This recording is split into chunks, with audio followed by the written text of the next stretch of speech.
Tuesday, May 17th, 2016. It's 9 a.m. We're at the Palm Coast City Hall for the regularly scheduled meeting of the Palm Coast City Council. Would you please rise and join me in a Pledge of Allegiance? I pledge allegiance to the flag of the United States of America and to the republic for which it stands, one nation, under God, indivisible, with liberty and justice for all. Thank you very much. Roll call, please. Mayor Nets. Here. Vice Mayor Shipley. Here. Councilmember DiLorenzo. Here. Councilmember McGuire. Here. Councilmember Nobile. Here. Mayor, all members are present. Thank you very much. First item on our agenda is the approval of the minutes of the May 3rd City Council meeting and the May 10th City Council workshop. Are there any additions, corrections, or is there a motion for approval? Move to approve. Second. Moved and seconded. All in favor signify by saying aye. Aye. Aye. Opposed? Motion carries without objection. Agenda item number 2, proclamation recognizing September 10th through September 17th as Senior Games Week.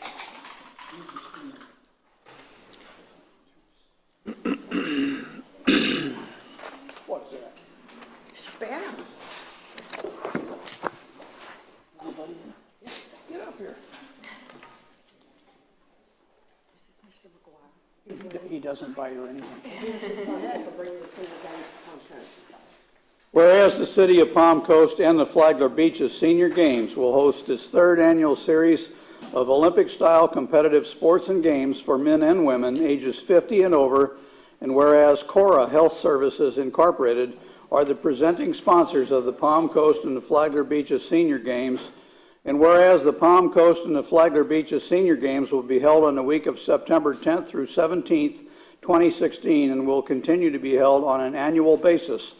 And whereas the City of Palm Coast and the Flagler Beaches local senior games are sanctioned by the Florida Sports Foundation and a qualifier for the Florida Senior Games State Championships, and whereas Palm Coast and the Flagler Beaches will be welcoming seniors from across Flagler County, Florida and the United States, and whereas the Palm Coast and the Flagler Beaches Senior Games promotes friendly competition, fellowship, health and wellness, an active lifestyle, and volunteerism, and whereas the City of Palm Coast recognizes the value of this program and commends the staff members, senior citizens, and volunteers who have given so generously of their time and effort in this worthy cause, and whereas our best wishes are extended to all of the competitors who will strive to achieve their personal goals here in Palm Coast and the Flagler Beaches, now, therefore, be it proclaimed, the Palm Coast Mayor and City Council declare the week of September 10th through 17th, 2016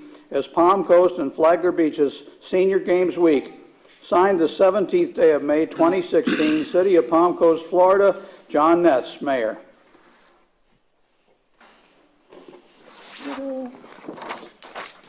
Thank you, Mr. McGuire. Mr. Mayor, council members, I am Ginger Parnell with the Parks and Recreation Department.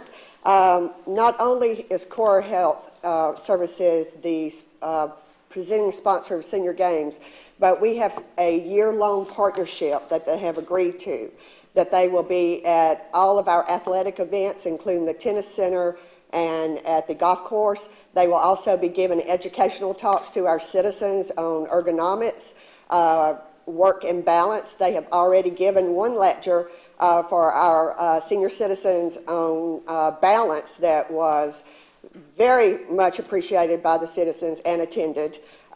We have more attendance at that lecture than we have in the past, and they are going to provide athletic training for the tournaments that are coming in, so if they wish, and they are also going to help with the employees on how to be safe and how to perform their work to prevent injuries. I would like to introduce Julie Trebet. She is the athletic trainer and the business developer for Core Services. Julie? Thank you so much for having us. We were really appreciative. We loved being a part of the Senior Games last year. We provided some of the sports medicine coverage, but this year as the presenting sponsor, we're even more excited. We are covering monthly golf, monthly tennis, monthly pickleball, and we're also covering all of the large events for athletic training services here in Palm Coast. I brought along our team that you'll be seeing all of these faces out and about taking care of all of your athletes in the community. Jamie Erickson, she is our National Sports Medicine Outreach Coordinator. Jessica Bell is our Palm Coast Clinic Manager here at our clinic here in Palm Coast, 2 seconds down the road. This is Jessica Moyer. She is our Regional Manager of Operations in Northeast Florida. And Courtney Breland, she's actually going to be probably the face you see most down here. She's going to be the outreach coordinator for all of Northeast Florida, including Palm Coast. Just to give you a little bit of background about our company, we have 2 clinics here. We do physical therapy, sports medicine, occupational therapy, workers' compensation. We have over 100 clinics, including South Carolina and the state of Florida. We cover 41 high schools in the state of Florida. We also cover over 20 community organizations, including USA Volleyball in the Florida region. So just so you know, all of your athletes in your community will be very well taken care of. We have a comprehensive sports medicine team, and we look forward to working with you this year and in years future. Thank you so much for having us. Thank you.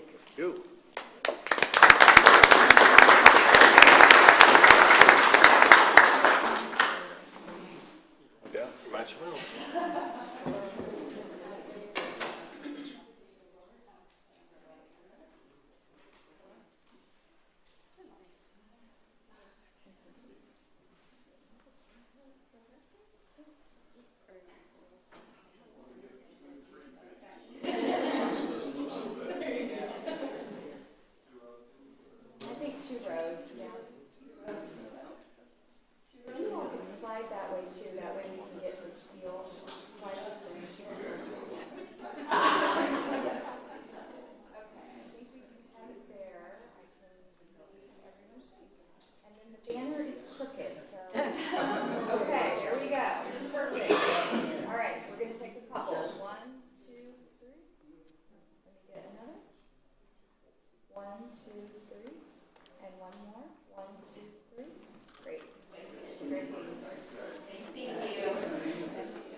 Oh, perfect. Thank you.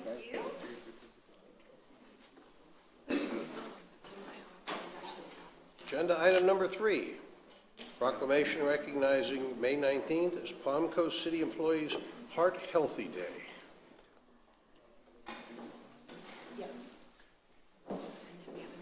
I got a head start, so we'll let Christian Bernard will be accepting.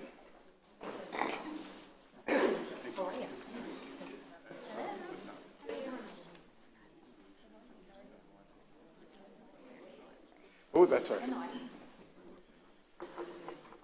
Mr. Mayor, City Council, whereas the Center for Disease Control and Prevention estimates that nearly 30 million people in the United States have been diagnosed with heart disease, and 40% of Americans have at least one of 3 key risk factors: high blood pressure, high cholesterol, and smoking. And whereas heart disease can cause serious hardship for city employees and their families. And whereas the City of Palm Coast and Florida Hospital Flagler Cardiovascular Services together recognize that the growing number of heart disease in our own community and across America make a strong case for providing the support, knowledge, and resources to foster employee physical and emotional well-being. And whereas steps can be taken to lower the risk factors directly associated with heart disease, and whereas Palm Coast Parks and Recreation Department and the Wellness Team, in partnership with Florida Hospital Flagler Cardiovascular Services, established a program for employees to educate, predict, and recognize the symptoms of heart disease. And whereas the program will provide on-site cardiac screening for risk factors, a musculoskeletal assessment, and smoking cessation counseling for employees on Thursday, May 19th. Now, therefore, be it proclaimed that the Palm Coast Mayor and City Council declare Thursday, May 19th as Palm Coast City Employees Heart Healthy Day. Signed the 17th day of May 2016, City of Palm Coast, Florida. John Netz, Mayor. Oh, you're back. All right. Carol Meany is head of our wellness team here for the employees, and she cannot be here today.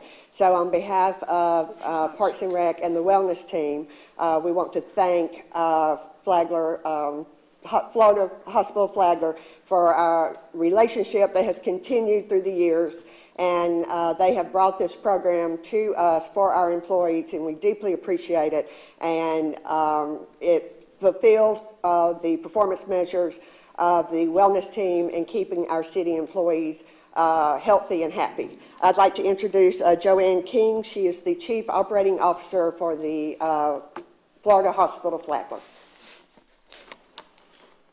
Thank you, Ginger, and thank you, everyone. It's my pleasure to introduce some of my team members to you today. Lauren Dye and Megan Copeland are with our public relations team. Tammy Cornelius is the manager of our cardiac cath lab, and Brian Seipel is the manager for our respiratory care services. On behalf of Florida Hospital Flagler, and especially our cardiovascular team, I want to thank the City of Palm Coast for your interest in bringing this health screening to your employees. While Florida Hospital Flagler wants to be your provider in times of sickness and need, we also want to help our residents in this county and your employees get well and stay well. By being part of this free health screening, we want to engage with your staff and help them gain knowledge of their own health status and help to empower them to make proactive choices for their own health.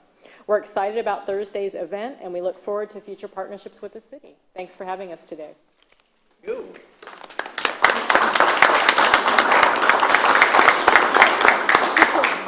Time to migrate.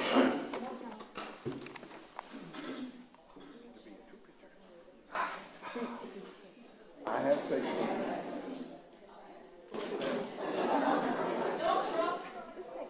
Oh, my goodness.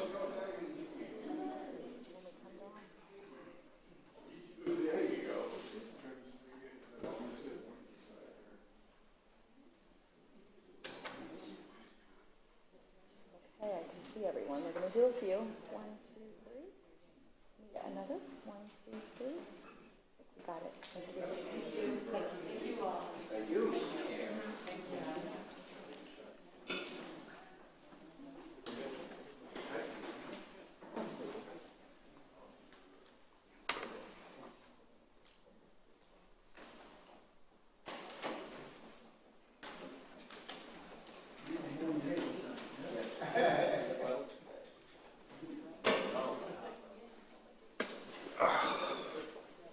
Snuck those big words. Agenda item number 4, proclamation recognizing May as Drug Court Month.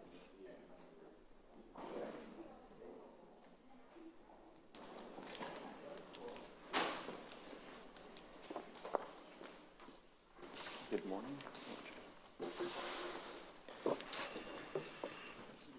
Whereas drug courts are an effective tool for reducing substance abuse and crime in our criminal justice system, and whereas for more than 25 years, drug courts have been restoring lives, reuniting families, and making communities across the nation safe through nearly 3,000 operational drug courts, and whereas drug courts facilitate community-wide partnerships, bringing together public safety and public health professionals in the fight against drug abuse and criminality, and whereas research shows that drug courts are demonstratively effective and significantly improve substance abuse treatment outcomes, substantially reduce drug abuse and crime, and do so at a lower cost than any other justice strategy. And whereas Flagler County Adult Drug Court began in 2006, and 122 people have graduated from the program, and whereas 74% of Flagler County Adult Drug Court graduates had no new felony charges, and 87% of graduates had no new drug charges. And whereas the judges, attorneys, treatment and rehabilitation professionals, court personnel, and others dedicated to drug courts and similar programs are healing families in this community.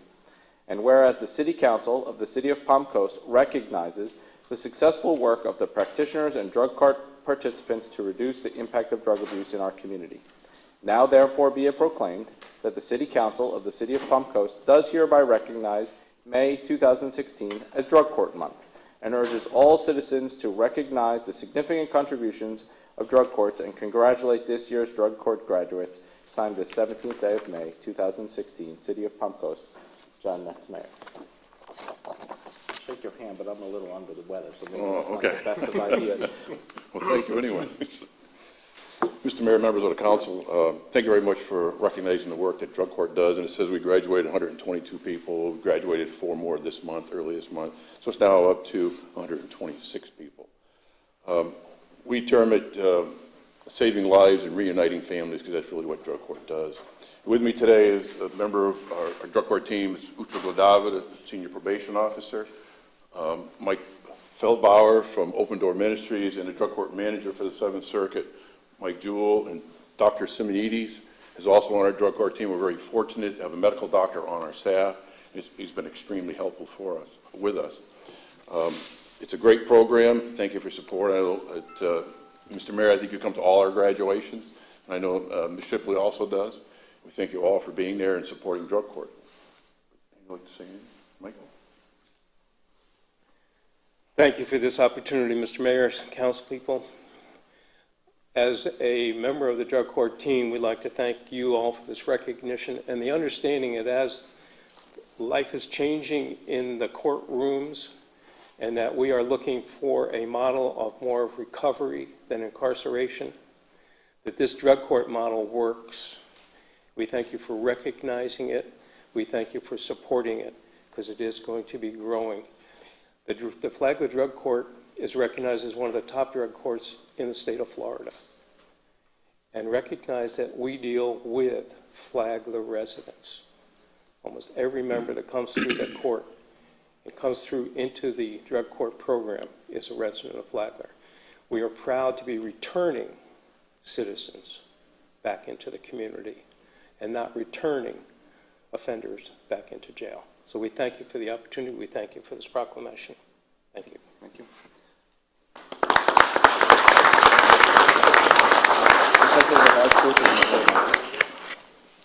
Another walk.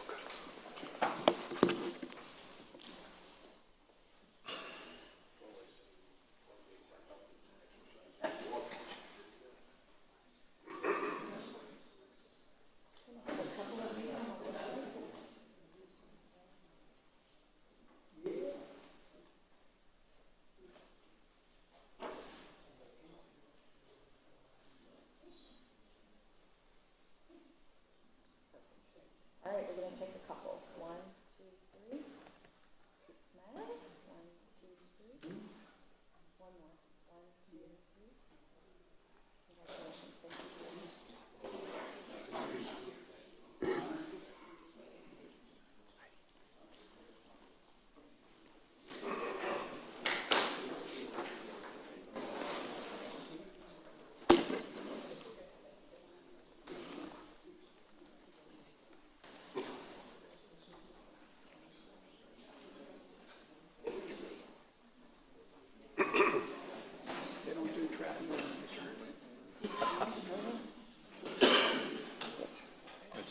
I would be remiss if I didn't comment on drug court. In the past, I have encouraged residents to attend, and I would ask, I would beg, I would plead you go to see the wonderful work that these people are doing. This is not an easy route for drug offenders. This represents a tremendous amount of work on their part and the parts of their families. And when you go and you listen to their stories, and more importantly, when you listen to the parents, the children, the spouses stand up and talk about getting their families back together, very, very meaningful. Okay, agenda item number 6, proclamation recognizing May 15th through the 21st as National Public Works Week. Looks like I have a bunch here.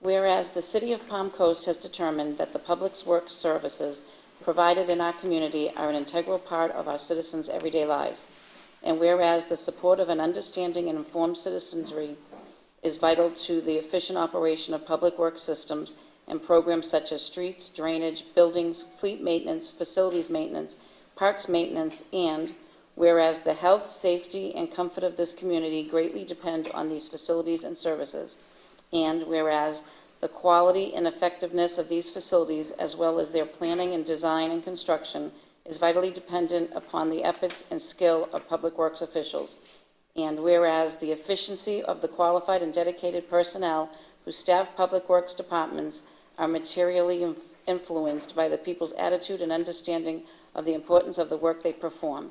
And whereas this year's theme, Public Works Always There, is a tribute to the Public Works employees who have made it a commitment to our communities. Now therefore be it proclaimed that the City Council of the City of Palm Coast does hereby recognize May 15 through May 21st, 2016 as National Public Works Week.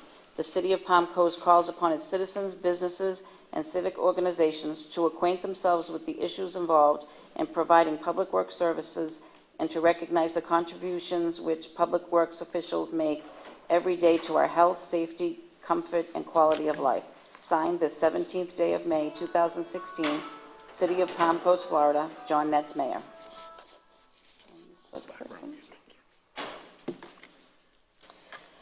On behalf of the Public Works crew, the 100+ men and women who diligently work day in and day out to make Public Works a better place to work and live, we sincerely thank you. It's an honor to work with these men and women day in and day out.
You know, if you come to a Citizens Academy, you will hear speakers talk about the services that the city provides. Well, the reality is, it's these men and women that are providing the services, and every day they make this place the city a great place to live, work, and play, and we owe them a debt of gratitude. Agenda item number 6, presentation and overview of fund accounting. Fun accounting. Mayor, while he's doing that, if I could introduce this item. Every year we go through almost like a year-long process now with budget, but one of the things we like to do is keep City Council updated as we go along, and also just educate our citizens about the process. And what we have in municipal finances is actually quite complicated. And I think today's presentation tries to simplify it as much as possible to try to help people understand what Chris Quinn and his staff does day in and day out. So I think, are we going to turn it over to Chris or Lena? It's a tag team effort. We're going to tag team this today. Good morning, everyone. Morning. Morning. As you all know, our staff has been very busy over the last few months. We've been finalizing our annual financial audit as well as the annual progress report. We've revised the 10-year infrastructure funding plan. We've also completed the annual update of the strategic action plan, as you know. We're currently wrapping up our second quarter review. That report should be completed in the next couple of weeks. And staff several weeks ago began preparing their fiscal year 2017 budget. During the months of May and June, beginning with today's presentation, of course, Chris and I will be completing our budget preparation series. Today we'll be discussing fund accounting with you, and of course we'll be back in a couple of weeks to talk about long-term financial planning, and then on to revenue sources and our property tax presentation. July and August we'll be completing our budget workshops. That will include adopting our maximum millage rate during the month of July. And then, of course, in September, we'll have our public hearings to adopt the budget. And then in October, we'll begin closing out the current fiscal year. And of course, the process begins all over again. Okay, I guess this is where I take over. So our presentation overview today, we're just going to talk a little bit about the many regulatory authorities that we in finance and the city have to deal with. Basically, what is fund accounting? It's often misunderstood. And then just kind of a discussion related to fund accounting of restricted versus unrestricted revenues or funds. So here's basically, we've sectioned out the regulatory authorities into three areas. One is the Governmental Accounting Standards Board. They basically make all the rules and regulations that nobody really understands. The second group, of course, is the federal government, where we deal a lot with the IRS, with payroll taxes and 1099 reporting, the Securities and Exchange Commission, when you talk about our bond issues, various other entities with grant compliance, and we also, from time to time, have to deal with governmental federal auditing standards, also known as Yellow Book, as it relates to some of our grants. We also have a lot of state government regulatory authorities we have to deal with. Of course, there are the state statutes and fair mass of those. The Department of Revenue, things like sales taxes and a number of other areas, and then also the Auditor General puts down a lot of rules and regulations that we have to follow. So some of the more popular ones, or least popular, depending on how you look at it, is our truth and millage process that we go through as part of the budget. State grant compliance, which could be a little bit different than federal grant compliance. And there's a number of annual reporting requirements that we have to report our financial information and other information to the state. So fund accounting, I try to make this as simple as possible because it does get difficult to understand. But basically, we have legal and other contractual compliance and restriction issues that we have to deal with. So what we're talking about is basically a fund is almost a separate checkbook, where we keep track of a revenue source that comes in that basically has some kind of strings attached to it, and how we spend that to make sure that that particular revenue source is spent in a way that complies with any of our legal and contractual issues that we have to deal with.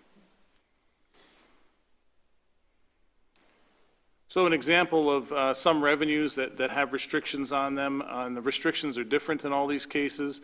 The small county surtax, which is part of our sales tax, it actually has some restrictions on it. It's a Flagler County ordinance that runs those restrictions. Our utility revenues are restricted based on our bond covenants. Impact fees, of course, are state statutes, really relate to growth-related projects. And grants can be very specific and have a myriad of requirements on them, and they're really specific to those grants. So fund types, we hear a lot of the different terms as it relates to fund types kind of thrown around, and again, it gets a little confusing, but basically there are three different fund types that we utilize here at the city.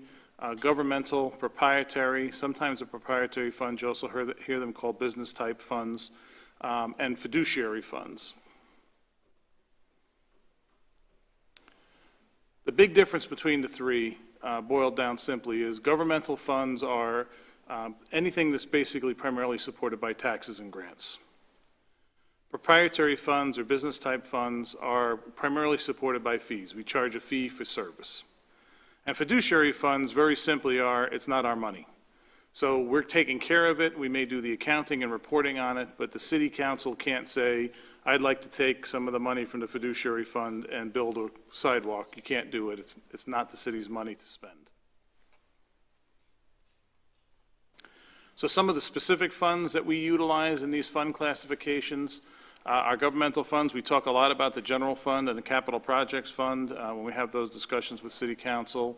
On the proprietary side, our utility fund, our stormwater fund, building fund, and on fiduciary funds, the one we have right now is our volunteer firefighter pension fund.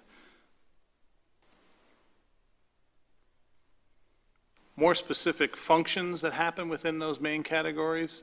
So again, governmental funds, things paid for by taxes primarily, administration and finance, public safety, fire and police protection, the code enforcement and construction portion of community development, all of our streets and parks maintenance programs, as well as all of our park and recreation programs are all part of our governmental funds.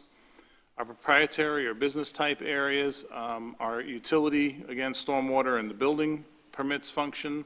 Some other ones are information technology, our solid waste fund, and then internally we have our fleet fund and our facilities fund. We also talk a lot about fund balance. Fund balance, simply put, is what's left at the end of the year. In other words, it's the amount of revenues that are greater than what we spent for any particular year. The use of fund balance, the way we've kind of laid it out here for the city's finances, is to use them for either one-time expenditures, such as a capital expenditure, or for emergencies. Fund balance generally is not meant to be used for funding ongoing operations. So, for instance, if there was a revenue source that we currently have that we know we're no longer going to get for some reason, it's more contingent upon us to either replace that revenue source or eliminate associated expenditures to keep the budget balanced. The fund balance isn't meant to be a place that you go to kind of hide structural deficiencies in the finances. The City Council has passed a fund balance policy for all of our major operating funds, including the Disaster Reserve Fund, which we've had a lot of discussions on recently.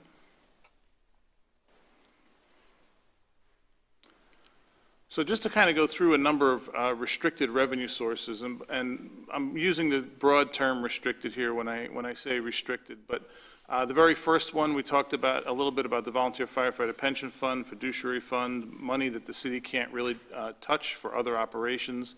That's funded by a fire insurance premium tax. That's handled by the state. The state kind of runs that program, and the state writes the rules as far as what you can and can't use those funds for. If you look all the way over to the right on this slide, the local option fuel tax, there was actually some discussions about fuel tax at Citizens Academy in the last couple of weeks. Again, the fuel tax, it's within the county. It's distributed within the county to the various governments, but it's all run and handled by the state, and the state decides what you can actually use those funds for. Chris, the police automation education, is that the one that's funded by the money collected from traffic tickets and things? Right. Wasn't that fund eliminated in favor of those monies going in a different direction? One of them was eliminated, and we no longer have, but there's the second one is still in place. Okay. Yeah. But in any case, any revenue collected there comes from traffic tickets. Yes. Thank you. Yeah. So some other, again, state-restricted revenue sources, the impact fees. The state has quite a bit of regulation relating to impact fees. The tax increment revenue, which is the second box on the left, that relates to our State Road 100 CRA. So as for instance, the revenues that are generated within the CRA, we couldn't take that money and go up to Matanzas Woods and put in a sidewalk. That would not be allowed. Both the state and our CRA plan dictate how those funds can be spent.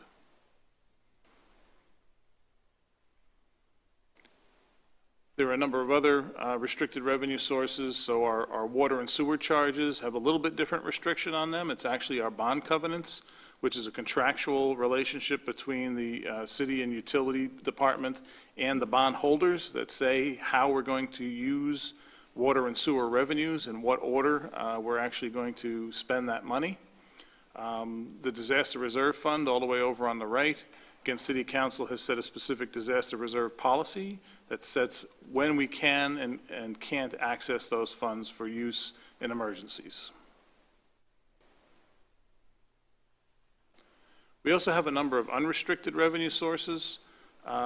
Just wanted to kind of have a brief discussion of these. Our biggest one by far is property taxes or ad valorem taxes. That's our biggest unrestricted. That means City Council has full discretion over how those funds can be spent. There's a number of other ones listed below there. Probably the second largest one is a communication services tax. That's a tax on phone and satellite cable TV charges. Again, that's run through the state, but it's allowed to be used basically for any purpose that the City Council determines. You can kind of get a look here when we talk about revenue diversification that, most of these wind up in the general fund, that you have a number of taxes and fee-like taxes that are applied into the general fund. And one of the things that this does is it gives you some diversification into the tax base, but it also takes the pressure off of the ad valorem taxes. There are actually some of these where it specifically says in the guidance from the state that, hey, we want you guys to use these to take pressure off of property taxes. The half-cent sales tax is a for instance. Chris, I got a question. On these franchise fees and service taxes, are they collected like a sales tax? Like the companies collect them and pay us? Okay, so we don't charge them, they collect and then return to us those fees. We're officially levying the franchise fee against the company, but the way most of them deal with it is they put it on their bills as a sales tax. Okay. Yeah, to make it look like a sales tax. Yeah. We do have two potential revenue sources that aren't currently in use, and we talk about these periodically. One is the utility franchise fee that say, for instance, would be charged to FP&L. And the second one is a public service or utility tax, which is fairly broad. It could be charged, it's like a sales tax that can be charged on water, sewer, electric, gas, a number of different revenue generating areas, if we choose to go in those directions in the future. Those are also unrestricted revenue sources, so potentially give City Council a lot of leeway as to what they might want to do with those funds if we ever went in those directions. Chris, the utility franchise fee, the public service tax, of our neighboring communities, of our neighboring counties, how many typically have these and how many typically do not? I believe everybody, pretty much all the major governments around us have some form of the franchise fee or public service tax already in place. It's highly unusual. We're in the great minority to not have these particular taxes in place. Okay, and this is just a look ahead. We did talk briefly today about some of our revenue sources, but we'll be returning on the 21st of June, and we'll look at some of our revenue sources in a little bit more detail and have a bigger discussion at that time. And as I mentioned, we'll be back in just a couple of weeks on June 7th to talk about long-term financial planning, and on into July to kick off our budget workshops. And I do want to mention that we have a block on our homepage on the city's website, palmcoastgov.com, for 2017 budget preparation. You can see this calendar there, as well as copies of our presentations there as well. Any questions? Council questions? Thank you very much. Ongoing presentations. Molto bene. Agenda item number 7, an ordinance to amend and restate the European Village Master Plan Development. Mr. Reichman. Mr. Mayor, Council, this is an ordinance of the City Council of the City of Palm Coast, Florida, providing for the amended and restated Master Plan Development, or MPD, development agreement for the European Village Master Plan Development, or MPD, between European Village and the City of Palm Coast. This ordinance provides for commercial or COM2 uses, providing for a signage plan, for revised special event standards, for conflicts, provides for legislative findings and intent. This ordinance provides for the taking of implementing administrative actions, repealing all conflicting ordinances. It provides for severability, non-codification, and lastly, it provides for an effective date. Mr. Mayor, Council, this is quasi-judicial, so if there have been any ex parte communications, those need to be disclosed at this time. Are there any ex parte communications to be disclosed? None. I received an email, but I'll make my decision on what I hear today. Okay, Mr. Reichman. Mr. Landon.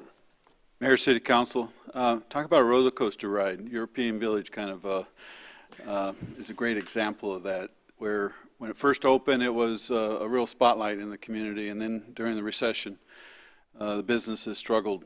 And this became one of our priorities, like with any small business in town, to see what we could do to work with those small businesses to bring European Village back to as a highlight in the community. And very, very pleased to report that we've been very successful. Small business owners have been great to work with. We've asked Bo, as part of our economic development effort, to get involved and assist, and then work with our planning staff to see what we could do to help make the government regulations more friendly for the businesses there, and work through some of the challenges we've had in the past. And been a long haul, but glad to report that we're going to let you know the results today. So, Bo, if you'll take it from here. Good morning, City Council. Morning. Happy to be here today after a couple years of working on this project and see really the rebirth of European Village. Part of the city's goals and your goals is to not only focus on new development and attracting businesses to our area, but also look at existing commercial areas and existing businesses. And this is exactly why previously City Council took the action with regards to Island Walk, and we've seen the city's original shopping center come back to life. And this is why the Palm Coast Business Assistance Center and planning staff have been working with European Village to help that existing commercial area become once again a destination of fine dining, restaurants, shops, and entertainment. I remember not too long ago an article in a national newspaper putting Palm Coast as the poster child for real estate boom and bust. And I remember the picture of European Village being the headline of that article. And kind of happy to say here today that European Village and Palm Coast should be the poster child of recovery. If you haven't been by European Village, a lot has changed. The old stories are long gone. The old facade is repainted. There's more vibrant with more shops and restaurants, entertainment, and a weekly farmers market as well. So over the past few years, city staff have been working with the businesses at European Village who have been perseverant through this downturn in the economy, have held together and have really turned the place around. So with planning staff, we worked on an update of an old, out-of-date planned unit development agreement that was conceived by the developer, who is now long gone, and worked with the business owners to really bring it back up to date and capture some momentum that they currently have and make some changes to be a little more friendly to keep that momentum going for European Village and once again make it a destination for folks to go and shop and enjoy the Palm Coast lifestyle. With that, I guess Ray or Ida will take it from here on the planning details. Good morning. My name is Ida Meehan. I'm a planner with the Community Development Department. I'm here to present application 2939, the proposed modification to amend and restate the Master Plan Development Agreement for European Village.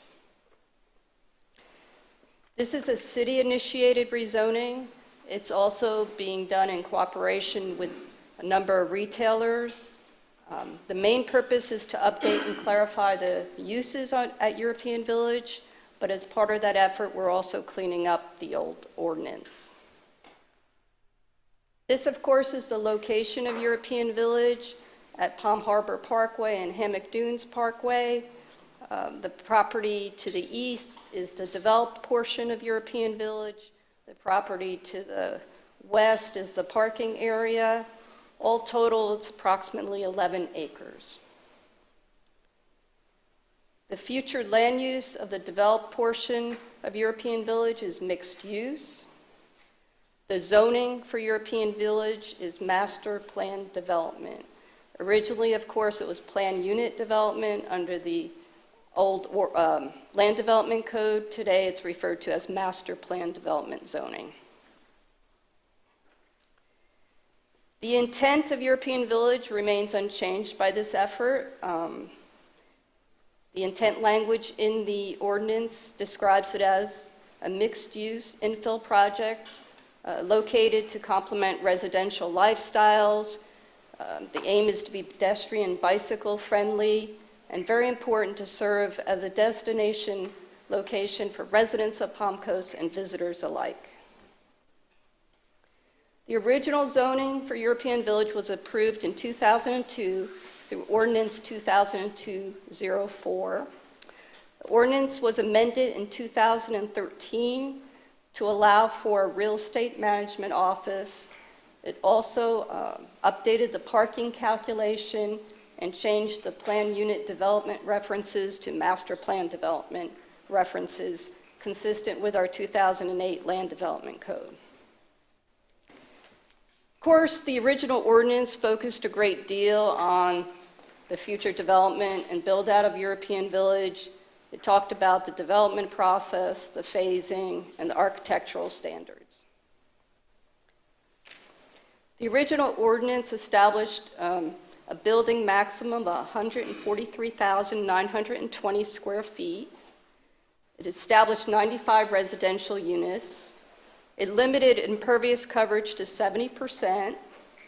And again, in 2013, through that amendment, 305 parking spaces were required to be maintained.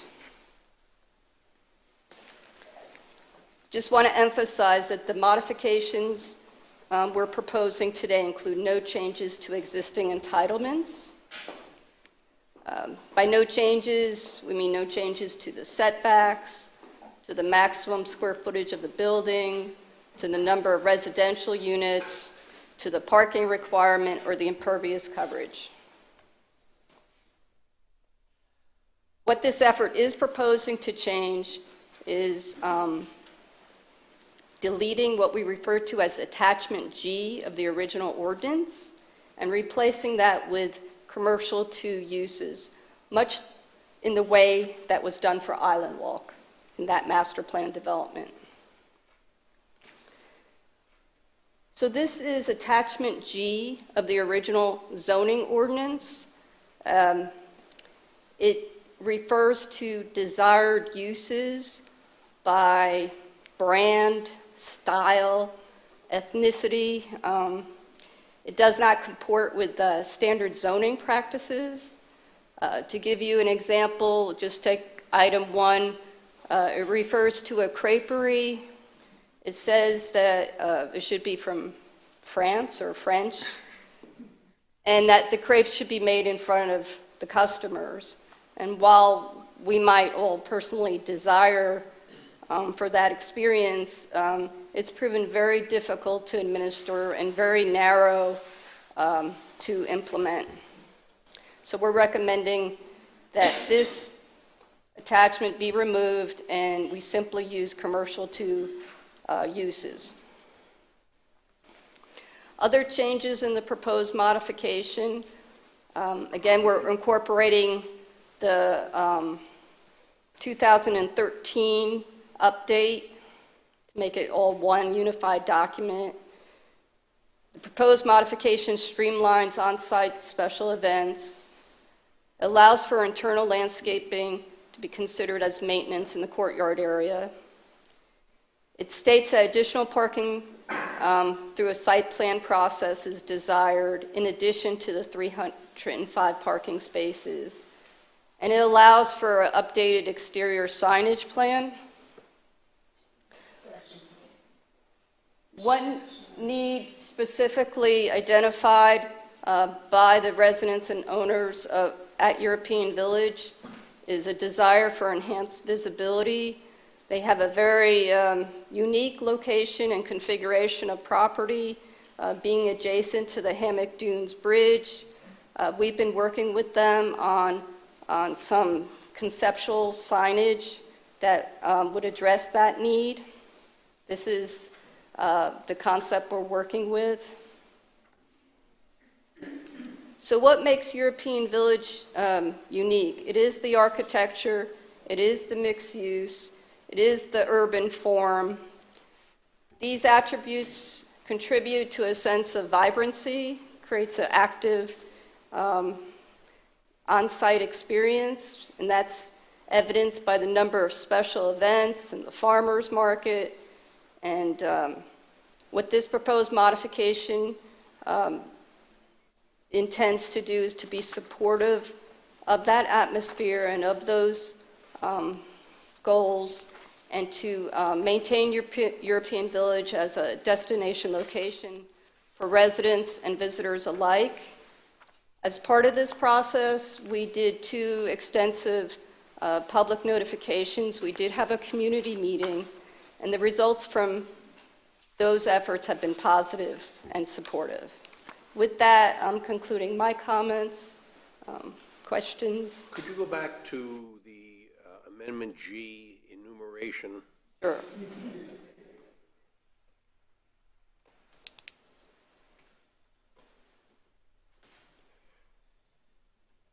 The 4th one down, I have nothing to do with jewelry and watch stores. That's,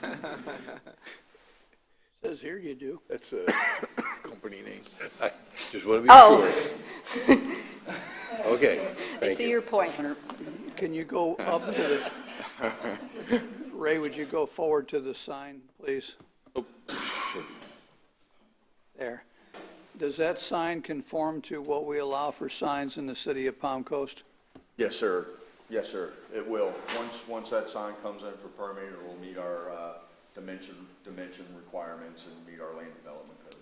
Okay. Right now, the agreement says no signs are permitted, so we're working with them to get a sign. To give them the same privileges that another business entity might have. If I could add, one of the challenges is just finding the front door, if you will. It's kind of a strange, and so this is intended to be more of a, almost like a gateway, an archway. And so that's, because of unique design, having a sign like this, I think, really helps with that. That's been one of our goals. Can you go back one slide to the proposed change? Can you explain what this is with the parking, allows for additional parking through site plan process? What's the intent there? Allows for additional parking? Sure. Part of the discussion with European Village folks, and it's a good thing, is as they've added more special events, the need for parking has grown. And so there's a desire, if possible, to work with the Dunes Community Development District. There's some additional area next to the bridge to use like for overflow special event parking. This master plan development allows for that process to move forward. If they still have to come in for a site plan, obviously there's a lot of details to work out with dunes and stormwater permitting. But of course, it'd have to meet all of our standard codes as far as landscaping buffers like that. So it just allows for the possibility for them to add additional parking if they choose to down the road. And they would go through the site plan process to make sure.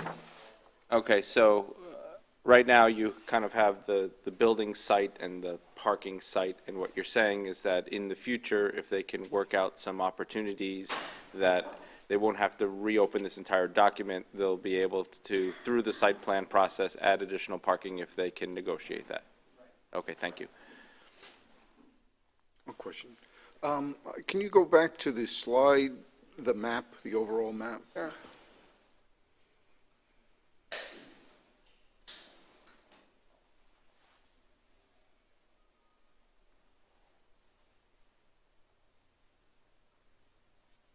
What is this area designated as a license area? There's a license agreement between the owners and the Hammock Dunes Bridge District for parking. It's a parking underneath the bridge. It's actually owned by Okay. Dunes. So that's that area, if you, well, Talking about the dashed area, hashed area? Yes. yeah. That's on the other side. Well, it's probably the entire right-of-way area of the bridge, right? Right. Right. It's a license agreement, so it gives them the license agreement gives them the legal ability for access and parking underneath the bridge to connect. And it's because Hammock Dunes Development District is a government or quasi-government jurisdiction, We don't issue easements, we issue licenses when we're a government, but it's in essence an easement that allows them to use that property. Ray, can you address the following statement, please? The good people who put their trust in buying a unit at European Village, condominium unit, have lost excessive amounts of money, not only because of the 2008 crash, but because the City of Palm Coast Planning Department did not take proper precautions and research the easement before allowing the filing of the declaration. I believe this may very well be the reason mortgages are quite impossible to arrange on condominiums at this complex, and that contributes to the extremely low resale prices. Those are not my words. If I may address that, that comes from an email you all received from Mr. McDonald, Dennis McDonald. It's an old story that he's been saying for quite some time that has a lot of false background to it. The history is that this area that's owned by the Dunes Development District that they're using for parking. That's the area underneath the bridge. So it's if you're driving on the road, instead of turning into European Village, you go on the other side. No, the access is actually under the bridge. If you go into the parking lot here, you look up, you're underneath the bridge.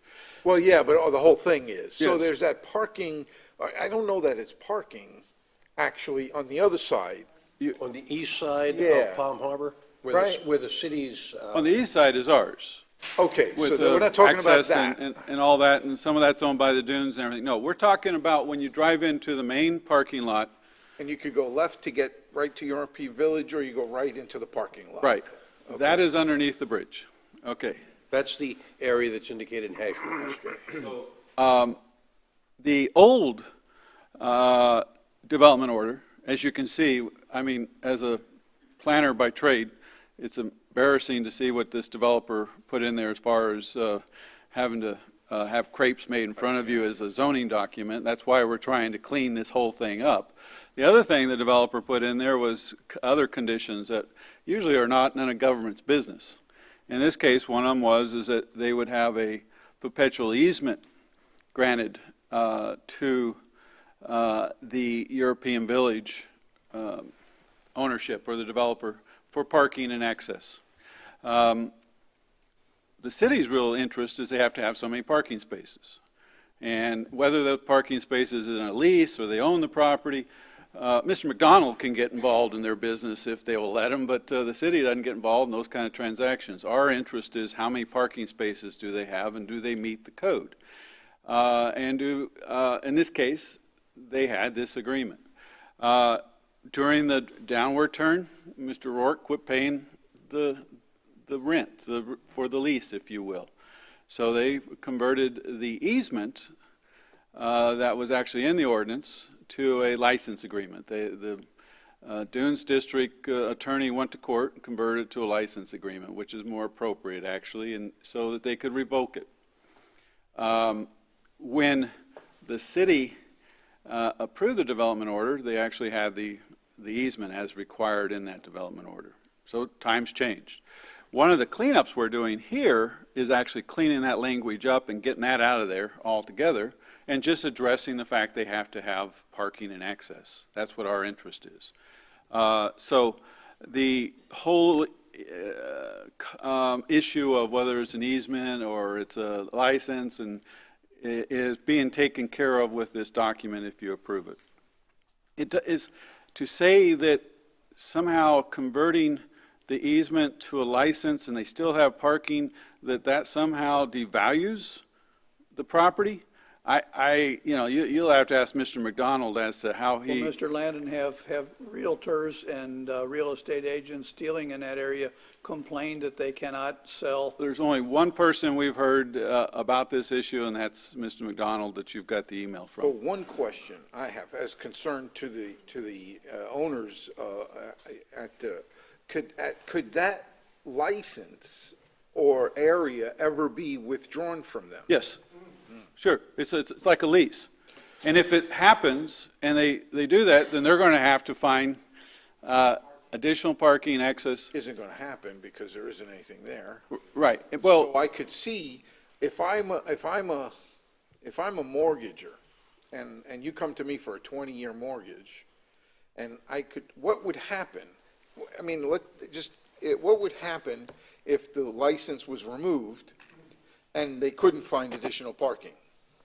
Well, they would have to. I mean, you're asking me to speculate on land transaction. Well, but that's what a mortgager, that's what I think I heard Mr. McGuire just read. But the point is, I don't want you to speculate. I want you to tell me there is no other land there for parking. Oh, yes, there is. There is. Yeah, there is. There's land all around to both sides of European Village, absolutely. There's also Go to land the rear on of their European property to the Village, north. where La Piazza Restaurant is. Go in the front entrance, bear to your left, go to the rear. You will see signs behind there. There is land available for development. Back there. Okay. There is. So they would have to buy that land and. There's other options. There's There's other options for them. No, they are not relying on this license. Well, that was my point. No. If this shuts them down, then I can understand the potential problem. No, this cannot. So, Mr. Land, did I understand you that no realtor has come to the city complaining they cannot sell property at European Village because of the city's practices relative to the Staff, have you heard any? During this upswing, I know a lot of the property owners have bought additional units in the building. If you're buying property, not only mortgager, but title insurance, if you're unable to get title insurance, you wouldn't be able to buy. So property has transacted in that area. The other thing I'd like to add is, it is not uncommon in commercial developments to have shared parking agreements, cross-access easements, different type of legal arrangements to meet parking requirements because we don't want overparked facilities. So the license agreement is not an uncommon thing.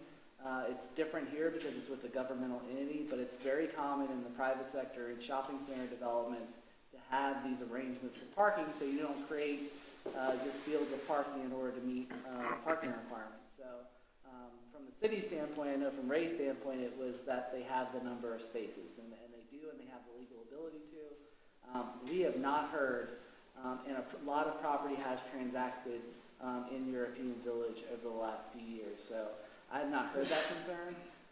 I know there's different condo units, condominium associations, and parking garage associations, and that may be some of what you're hearing. But as far as issues with property transacting, I have not heard those issues. I can give a specific example is the little shopping centers in front of Home Depot.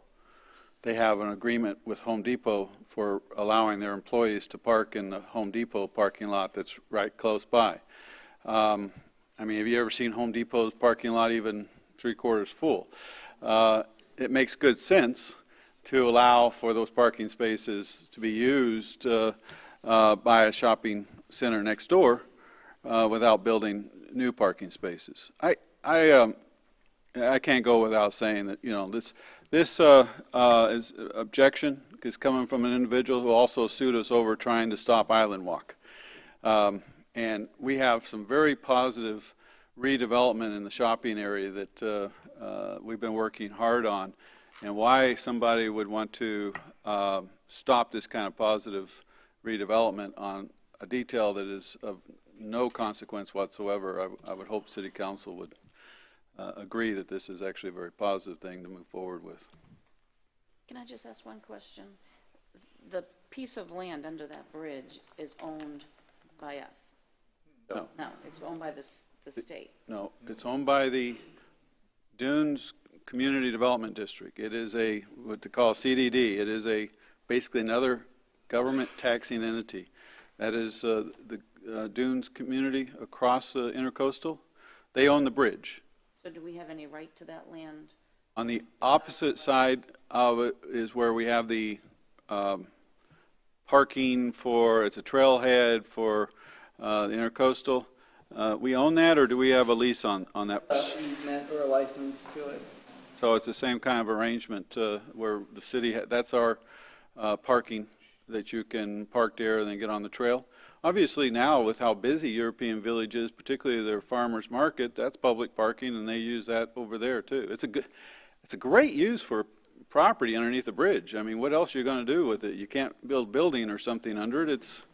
And the Dunes is making some money off of the lease. It's just a all-around very positive arrangement that as long as European Village keeps paying the rent, it works well. The only time there was a conflict is when the old developer that left town quit paying his bills, but those days are long, long gone. My only concern, Mr. Landon, was that we address whether or not the city of Palm Coast is negatively affecting the real estate business in European Village, and I believe you answered that. Yeah, in fact, I'm saying just the opposite. We've actually helped the small businesses with this proposal. You'll see that it was actually city initiated. You know, we took that initiative as part of our Prosperity 2021. So not only are we not hurting the values in the businesses here, we're actually helping them. Thank you. Additional questions? If not, we'll open the meeting to the public. Anyone from the public wish to be heard on agenda item number 7, please come up to the podium, give us your name, and limit your comments to 3 minutes.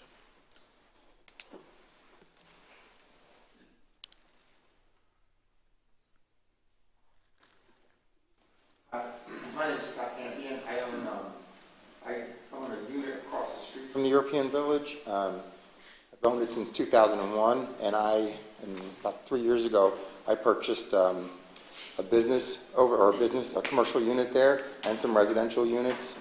And I've been working with the crew here to towards this positive change with the MPD. And the business owners and all the residents are 100% behind this. They asked me to come up and speak. The values have gone up considerably. I think if I could just address your situation with the mortgages, the reason you couldn't get a mortgage was because there were so many foreclosures in there. And I'm actually a licensed realtor too, and you can get mortgages now. But it was because I think 80% of the 70% of the units went to foreclosure. They've all been purchased out. It used to be there'd be a dozen units available. And now I looked the other day, there's 2 units available. I mean, it's, they're in high demand, and I think they've tripled since they bottomed out. And now I think, we're probably about 90% of the businesses are open, where there were possibly 25% opened. And just because I'm pretty close to the situation, under the bridge, I think it's only a handful of parking spots there, too. So and I don't think that would ever, we would ever, lose our agreement with the Dunes Bridge Association, because, they like the money, that we're paying them. But if we did, I mean, it wouldn't be, we're not losing a lot of spots. There's only, a handful of spots underneath there. And we have identified with an engineer some other areas that we could, add parking. So, we're trying to be proactive in that. But I just want to say that, all the businesses and residents, and, like I said, I live right across the street. Everybody's so happy with the positive things that are happening at the European Village. It did go down, and now it's back on the way up, and I think everybody's thrilled about that. So, thank you very much. Thank you. Next speaker. Next speaker. So no one approach the podium. We'll close the public portion, back to council. Additional questions, comments, or a motion? Move to approve. Second. Moved and seconded. A roll call vote, please. Vice Mayor Shipley. Yes. Councilmember DiLorenzo. Yes. Councilmember McGuire. Yes. Councilmember Nobile. Yes. Mayor Nitz. Yes. Mayor, this motion passes 5-0. Thank you very much. It's close. Item number 8, resolution accepting the comprehensive annual financial report for the fiscal year ending September 30th, 2015, as presented by James Moore and Company. Mr. Landon, you want to introduce this? Yes. Mayor, City Council, this is the annual audit report. James Moore is one of the few, along with the city attorney, the two firms that work directly for City Council to oversee the finances from an audit standpoint, and James is here to give you his annual report. So we'll take it from here, James. All right. Hello, Mayor, council members. Well, this is to present your audit as of September 30th, 2015. And your first thought may be like, wow, that's a little bit later than in previous years. Primarily due to the state in this case. You guys have a small portion of your city from when you first became a city. You had some employees that were county employees that you enabled them to stay in the state retirement system. There's only 14 of those employees left at this point in time. So we were waiting on reports from them to book some new accounting standards related to pensions. So that's why it's a little bit later than typical, but actually it kind of married well. We had, Chris's little show on the fund accounting, so you kind of are in the accounting mode today. With me today, what's kind of ironic is we typically come out and do our interim field work around this time, so actually I have Doug Gillikin from my office, as well as Josh at my office as well out here today. So Chris is just surrounded with audit and accounting things these days, and so are you guys, as I met with you last week. Of course, I'd like to thank Chris Quinn and his finance staff, as always, having everything ready for us and providing us all the information and data we need to perform the audits. Your audit is performed on a number of accounting and auditing standards, as Chris kind of went through earlier. You're audited under U.S. auditing standards, government auditing standards. You're required to have a Federal Single Audit Act because you receive greater than $500,000 in federal funds, as well as there's some letters that we're required to respond to items for the Florida Auditor General. So there's a number of different reports inside of the comprehensive annual financial report, which is prepared by management. The only part that is James Moore and Company would be those audit opinions in those different areas. So the audit report, the main financial statements. Those financial statements, of course, the responsibility of management. Our responsibility as auditors is to provide an opinion on those financial statements and whether they're in accordance with generally accepted accounting principles. And you receive what's considered an unmodified opinion, which is the highest opinion we can give as independent certified public accountants. States that those financial statements present fairly in all material respects your financial position, results of operations, cash flows for the year ended September 30th, 2015. Could you get somebody to change the modifier word unmodified? Well, it used to be unqualified, so I don't know which you like better. Unqualified. I mean, it's better than unqualified, but it still is not descriptive of what if I could do that, I wouldn't be here speaking with you today. But yeah, I have the same argument, It should be a better, a better definition for it. But it is the highest opinion you can give. A modification would be, a modified report would be in a circumstance where a part of your report was not in compliance with generally accepted accounting principles. So you don't want a modified report, or the worst case scenario, well, there's actually a couple worse. There's qualified opinions, and then there's also an adverse opinion. So. Thank you. I can't change the terminology, Oh, darn. I'm not that important, I'm sorry. Internal control over compliance over financial statements. This is related to government auditing standards. And this is a requirement. You're not required to be under government auditing standards. That's a requirement of the state of Florida. And certain states require their governments to be audited under government auditing standards, and some do not. The state of Florida does require that. Excuse me? Federal or state government? State government can dictate whether you're audited under government auditing standards. Like I review comprehensive annual financial reports for the entire country through the Government Finance Office Association. And typically, I get ones from out of state because they don't give you ones in your state because you potentially may be in a position to propose on that audit at some point in time. And there are many states that I review because I like to do that in my spare time. It's kind of fun. But they'll typically, most of them actually are not under government auditing standards, which is unusual for us in the state of Florida. In those reports, we look at your internal control over financial reporting, and we have no material weaknesses that are required to be reported. The level of comments would be the most severe would be a material weakness. The next level down would be a significant deficiency, which would be in that report, and outside of that report would be purely just recommendations and comments that we have back to management and staff. There are also no material instances of noncompliance related to government auditing standards. The picture that you have there, I believe, is the bridge at Princess Place that the county built and maintains? Quite possible. All right. Federal Single Audit Report. You didn't notice that last year. How come you didn't help me out last year? It wasn't built last year. Yeah. No, that's the same picture from last year. Federal Single Audit Act, you had about $1 million in federal funds for the year. Majority of that was your community development block grant. So that was the one program we tested for this year. We had no material instances of noncompliance and no material instances related back to your internal control over that compliance for federal programs. There is a management letter, as I mentioned before, that the Auditor General required us to go through a number of items on. We have no comments this year. There was one comment that was resolved that were in your prior year audits. You had an overall, in your prior years, an overall unassigned fund balance that was a deficit. When you took into account your general fund, your special revenue funds, your capital project funds, your debt service funds, when you combined all those together, the part that was unassigned, meaning was not restricted revenue, was not committed revenue, was not designated revenue, assigned revenue, being like your disaster reserve, when you combine all the unassigned portions, it was a deficit. And we knew that over time it was going to be made up. We had some deficits primarily in your Transportation Impact Fee Fund and Old Kings Road Special Assessment Fund, and those have now turned around a little bit. So now you're at the point that we no longer have that comment in the financial state, in the Auditor General report. Financial health, I always get asked, so how do we compare? Palm Coast, are we better, are we worse than other cities?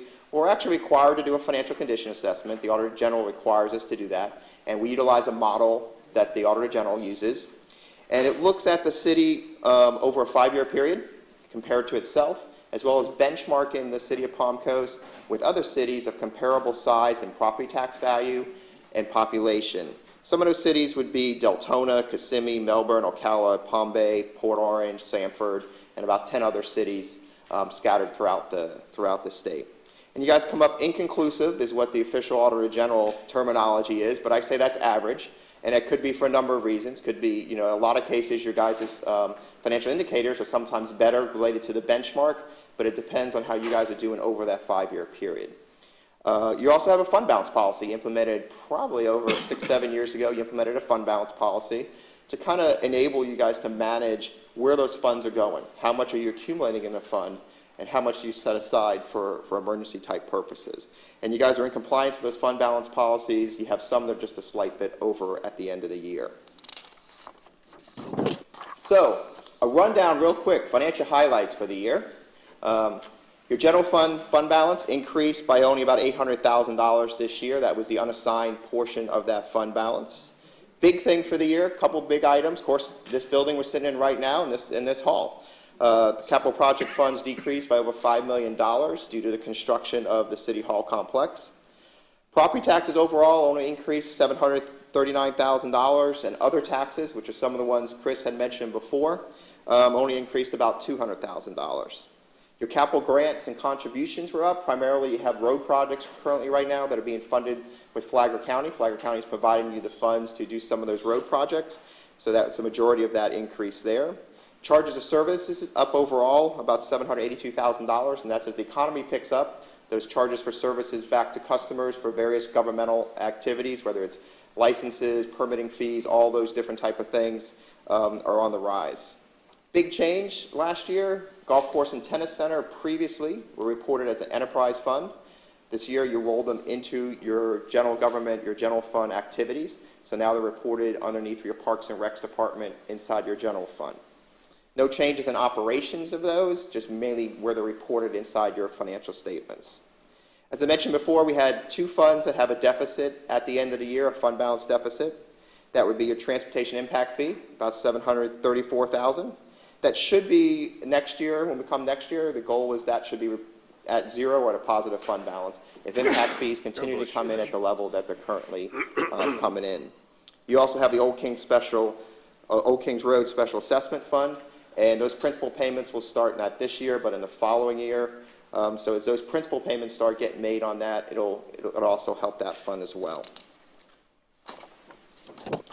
Other highlights in your utility fund, your water and sewer activities. So a net increase in unrestricted net assets of about $3.4 million, primarily due to you've had a series of rate increases and getting ready for some increased construction activity over there in your utility fund. Advances to other funds. This note used to be a lot longer in your financial statements. Over the years, we've kind of decreased that. Your big one still out there is your Street Improvement Fund has loaned $1 million over to Transportation Impact Fee. And as that fund improves, it'll have the ability to pay back the Street Improvement Fund. You also have a loan between your utility fund and your Old Kings Road Special Assessment Fund.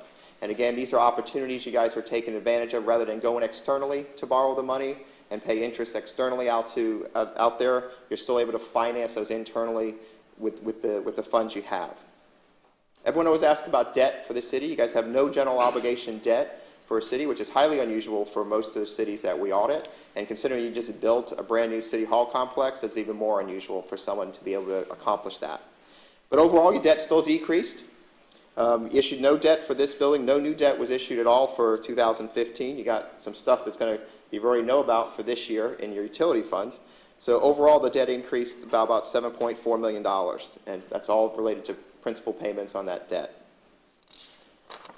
The third item, it's kind of the theme this year, will be retirement plans. There was a new accounting standard that was required to be implemented this year, and part of that was to book any liability related to those pension plans out into the future were now required to be reported on your financial statements. For you guys, the City of Palm Coast is a little bit different than most other municipalities around the state. You only have those 14 employees that are in a defined benefit pension plan, being with the state retirement system, and those were carried over from when the city was first incorporated, as I see behind Mayor Netz there, 1999. So as you can tell, some of those employees have been here quite a while, and they'll be retiring off probably within the next decade, I would expect. Most of those employees would be retired out. You do have a volunteer firefighters pension fund, as Chris mentioned before in his presentation, and that fund actually has what's called a net pension asset, which means at this point in time it has funds in excess of what would be required at September 30th, 2015 to pay out any payments to beneficiaries inside the plan. The Florida Retirement System, as I mentioned, has only 14 employees that are currently part of that program, and there's a $1.6 million liability we were required to be recorded on the books. Now, all that means that the plan shut down at September 30th, 2015. That's what we're required to be paid. Your contribution going forward is dictated by the state. The state each year will release its rates, contribution rates, which for most of those firefighter employees, there's who those make up, those 14, that rate's about 22% of payroll is what currently that is. So as long as you continue to make that contribution rate for those employees, then you're fine. As the employees retire off, you no longer are required to contribute to the state retirement system. The rest of your employees, which is a whole lot, over 400 employees, are in a defined contribution plan. So you contribute on a payroll basis. Each payroll period, you contribute into that defined contribution plan for those employees, and that's the end of the city's liability for any additional funds from that standpoint. So there's zero net pension liability related to those defined contribution plans for general employees. So where you're at today, everyone always thinks about the general fund. Here's what we have that's potentially available for appropriation. So you have about $6.2 million at the end of the year. You have no new amounts that are being appropriated into your budgets related to that. As a percentage, your goal is to be between 10 and 20%, is what your fund balance says. So you're slightly over that at 22% at the end of the year. If everything falls true exactly in your 2016 budget related to expenditures, you'll be at 20% at that point in time. And just for a comparison, the Government Finance Office Association recommends at a minimum, I always say at a minimum because people forget that part in some places, of 17% or 2 months of your general fund expenditures being set aside as your fund balance policy. So your policy is right in that range, 10 to 20%, which is nice to have that range to give management some flexibility over time if they're a little above or a little below, rather than just a set, say, 15 or 17%. Where you're at, shouldn't that be where you are? Proper use of a I'm an accountant, not a grammar, not a literature teacher. Yeah. Any questions? Council questions? No. Seeing none, we're going to open the meeting to the public. Anyone from the public wish to comment before we accept this comprehensive financial report? Seeing no one approach the podium, we'll close public portion meeting. Back to council. Additional questions, comments, or a motion to accept the comprehensive annual financial report? Move to accept. Second. Moved and seconded. All in favor signify by saying aye. Aye. Opposed? Motion carries without objection. James, thank you very much. Let's watch those prepositions. Got it. A preposition is something you should never end a sentence with.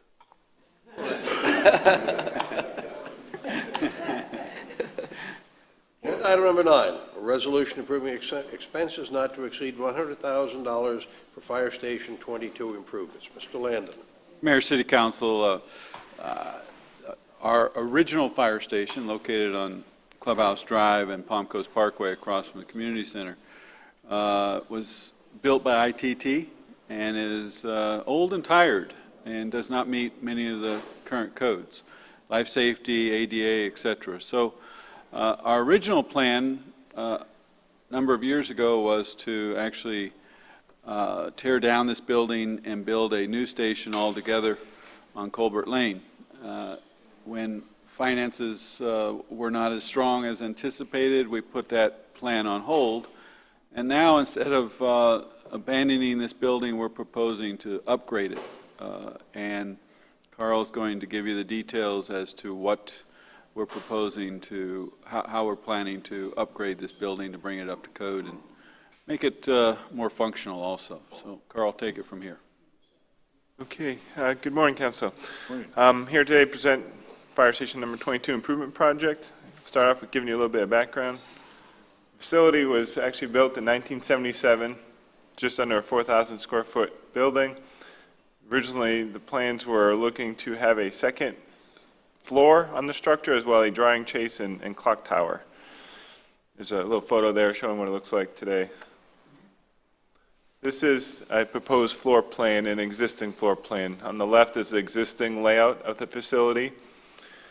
And on the right-hand side, you can see there's some few floor plan adjustments, so some minor modifications.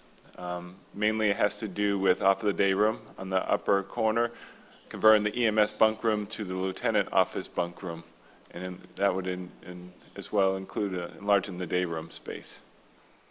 There's also some relocating of some equipment items and converting and upgrading the bathroom to ADA. Basically, we categorize the improvements into 3 categories. We have health and safety improvements as well as some upgrades. We have ADA improvements and we have some energy improvements. Some of the health and safety improvements include replacing the kitchen, truck bay exhaust, installing an exhaust system, some various electrical upgrades and enhancements, adding a fire separation wall between the truck bay and the living area of the facility. Those minor floor plan reconfigurations I touched upon in the last slide, and upgrading some of the interior finishes. The kitchen replacement, basically gutting and replacing the entire kitchen for the most part, all new cabinets and countertops, appliances, whatnot. You can see photos of the existing on the right-hand side is the layout of what's proposed. Truck bay exhaust, this here is probably the most costly item in the project. It is adding the exhaust system to the truck bay. It will operate on 2 different ways. There'll be a manual push button, so if you know you're going to go start up your truck and work in the bay, you can manually turn the system on. But if you don't, and you're in the bay and the truck is running, there's an automatic sensor that will automatically kick the system on when it reaches a certain level of air quality in that area. Some of the electrical upgrades, adding some power outlets, replacing the smoke detectors, adding some safety sensors to the truck bay doors, replacing the doorbell and wiring to the facility. The fire separation wall, this is another big safety item. Between the truck bay and the living space, we're adding, I guess it's a partial wall, but we're extending it up to the roof line as required by code, creating a 1-hour fire wall between the 2 areas. Some of the floor plan configurations means moving some of the equipment around. We're moving the laundry and ice machine and sink over by the hot water heater in the opposite corner. This area here can get backed into by some of the equipment in the bays that use it, the trucks and the ambulance. The shelving, you can see all the fire gear, we're moving that back into a storage room, moving some things around in there and getting that out of the bay. It's in the truck exhaust area and it really should not be stored in that location. So we're moving that. And some of the interior finishes, including flooring and painting, and that includes the truck bay as well. ADA improvements, when you construct or do improvements on a facility, an older facility such as this, the building code requires that a portion of the funds go to upgrading the ADA or bringing it to ADA compliance. And the city does have an ADA transition plan. This facility was looked at, and lots of items were identified. As part of this project, we are going to, there's a priority order, and it really starts with the outside, getting into the building, and then working on areas within the building. And so that's really the order of our improvements, working on the parking space, getting to the building, modifying the access into the building. The doorway right now is not wide enough. And then redoing one of the bathrooms that has a shower in it and upgrading that entire bathroom facility to meet ADA. These are some photos here. This is the access to the building, the parking spot. Some of the sidewalks have lots of lips and, vertical challenges that need to be corrected. This is the entrance door, replacing the double door with a single door with a side light. These are some of the bathroom improvements. We get existing on the left and proposed new on the right, basically taking out, rearranging the fixtures, and basically reconfiguring it and enlarging the door into the bathroom. Some of the energy improvements, insulation, lighting, and hot water heater. The insulation, there's some old foam insulation up above that's dropped down and wasn't supported. Basically taking that out, putting in some spray insulation. And we're also going to insulate the exterior block walls, which have no insulation. If allowed, we'll do some investigative work during the process and fill the cells that we can. Lighting is another category for energy improvements, replacing the fluorescent lighting throughout with new LED lighting. And the energy improvements we selected are all short-term payback items. That energy report had additional items, but we went to the real short time frame ones for payback. And the hot water heater, we're also going to replace that. It's actually leaking now. That's an item that needs to be replaced anyways, and we'll put an energy savings hot water heater in its place. This is a budget. Most of these numbers, we do have lots of subcontractors. The city will be acting as the general contractor. We have various subcontractors coming in to do the work. We have the fire department doing some of the work, Public Works assisting with some of the work, and we have a small contingency in here. So we have a budget of $100,000 we're looking for approval on to expend, and that's really where we're at with council action, is to approve the expenses up to $100,000 associated with these proposed improvements. Council Any questions? Chief, how many square feet does the fire station up on Belterre, right down from Indian Trail School have? I couldn't tell you off the top of my head. Is it comparable? It's larger. Is this a the little larger smallest than- fire station we have? Yes, it is. How much, if we were to build a new fire station, how much would it cost? I mean, I'm not seeing a lot of bang for my $100,000. I think the last prototype we built, the Farmsworth Fire Station 24, I believe it was just over 2.1 million. Correct. So my question to you is, if we approve $100,000 to spruce up the existing fire station, how far down the road are we going to look at tearing it down and rebuilding a bigger station anyway? I answered that question last time. You're going to make me answer it again? I wasn't here last time. Yeah, I know. Mr. McGuire, I think my more refined answer after thinking about it is, this building could last another 10 years, but we don't feel like we're doing such major remodeling that 5 years from now, it may be time to remodel. I don't think we have a set time frame as to when. I've been in this fire station on numerous occasions, Mr. Landon, since it's right across the street from Parks and Recreation, and it's small and it's cramped. Yes. And I'm trying to weigh whether or not we'd just be better off to bite the bullet. And the other question I have, which you could hopefully answer, is the county firefighters have 2 people stationed there, do they not? Yes, this is one of the two stations that they have an ambulance crew there, yes. Are they going to contribute to the renovation of the station? I don't know if that's a rhetorical question or a serious question, but the answer is no. Seriously rhetorical. Yeah, the answer is no. The fact of it is that, you know, the $2 million to replace this, you know, we just don't have it right now unless you're going to delay something else like the community center. So we feel like this is a, you know, a good short-term solution. Leaving it like it is for the next few years, I think, would be inappropriate.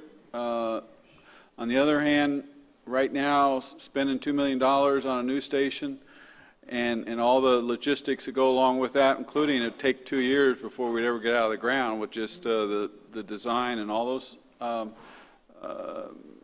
details you have to go through for a construction project. I really think, and if you ever do pull the trigger, or future councils pull the trigger on a new station, you're still talking 5 years before they move into it, even if you were to do that soon. I understand that, but you've put up with the conditions that are there now for how many years? So is a couple more years going to make that much of a difference? It's like remodeling your house. You know, you're in your house for 10 years. You don't plan to be there for another 30, but you may be there another 10. Is it now the time to remodel it? Yeah, we have delayed this, but feel like it's time to move forward with it. Other council, Mr. Di Lorenzo. Mr. Landon, you said at workshop that there was a planned meeting with the county to talk about the EMS location. Did that meeting happen yet or not yet? No, we've invited them. They said they weren't available till June, so I think it's been set, but it's a couple, 2-3 weeks away. Okay, so but did we receive any comments from them? Otherwise, then they'll be happy to meet with us and discuss it then? No? Okay, thank you. So, but that's key, I think, here, in addressing Mr. McGuire's concerns about the cramp conditions.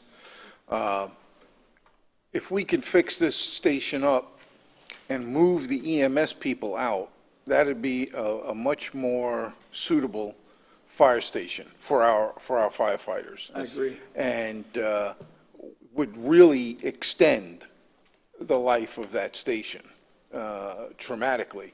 Because we don't want to build another fire station so we can house EMS. Right. When we built Station 24, that's the one on Palm Harbor, close to Farnsworth, we added enough bunk rooms, because the new design is actually individual bunk rooms, to accommodate the ambulance crew at that station. And we have encouraged them to at least sleep in that station where it has more room. As we've talked many times, ambulances can be staged anywhere. You can, you know, stage in a commercial parking lot if that's the zone you need to be covering. So we've given them a couple of options. They could station during the day, during the busy times at this station, but then sleep at the other place where it's more comfortable.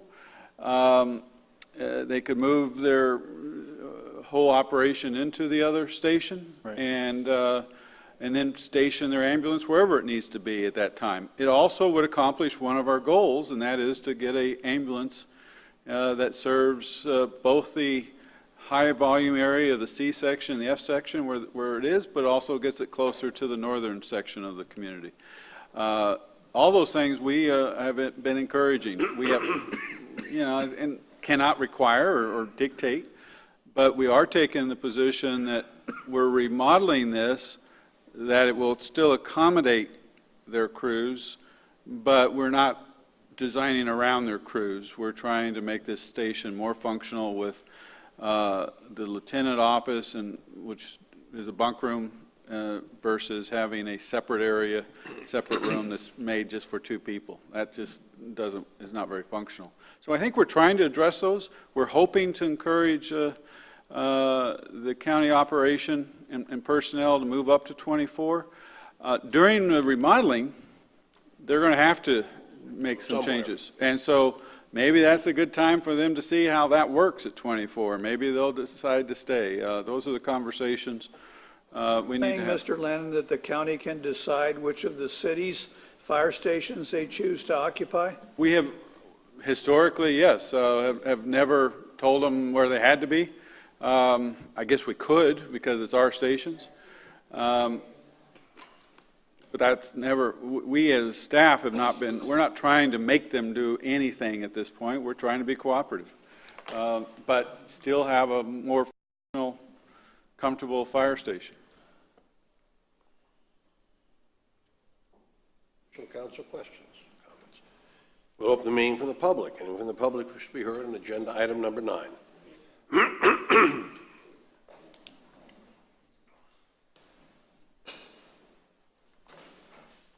Jack Carroll, citizen of Palm Coast. Just one question. How much over the 100,000 are you going to permit when they start renovating? Because I notice that every time you get some kind of a repair, a building, or whatever you do, there's always a runoff. You know, we need more time because the weather was bad, or we need more time because we couldn't get a delivery. How much are you going to allow over the $100,000? Or are you going to stick absolutely to the 100,000? Thank you. We'll try to get an answer for you. Next speaker.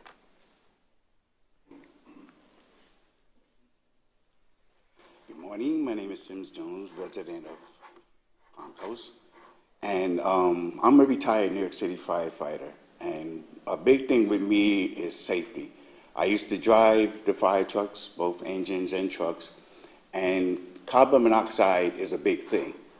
And I don't know what kind of exhaust system that I heard that you have, but they do have an exhaust system that plugs right into the exhaust port of the truck. And even when the truck runs out of the bay, it detaches and the truck goes about.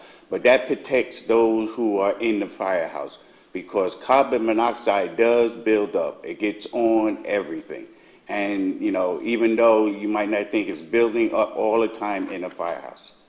I don't know what type of system you have, but I believe it's less expensive than like a building exhaust system where you're actually connected right to the truck. We also did maintenance checks. Whenever you came on duty, you checked hydraulics, you checked transmission fluid, you checked the lights. You ran the trucks. With these hoses connected directly to the truck, you never had to worry about exhaust inside the building. So we was able to do our maintenance, so we always knew the trucks were prepared for going out the door. But firefighter safety has always been a very important thing. So being that this is an old house, I don't know what type of exhaust system you have, but you may, in your figuring out, want to put in a system that plugs directly into the exhaust of the truck. And the minute you pull out of the station, it detaches. Thank you. Thank you. Next speaker.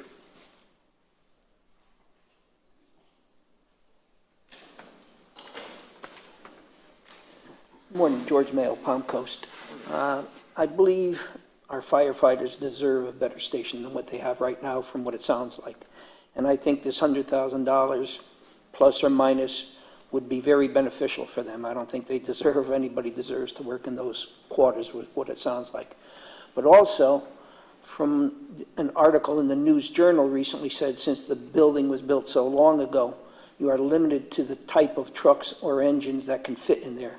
And so if we had to replace equipment, it's almost like, well, we can't put a pickup in my garage because it's only set up for a golf cart. So now you have to limit yourself to the type of equipment. So what I would like to see possibly is a thought where you set 5-year limit and then start to do something instead of saying, well, it'll probably last 10 years.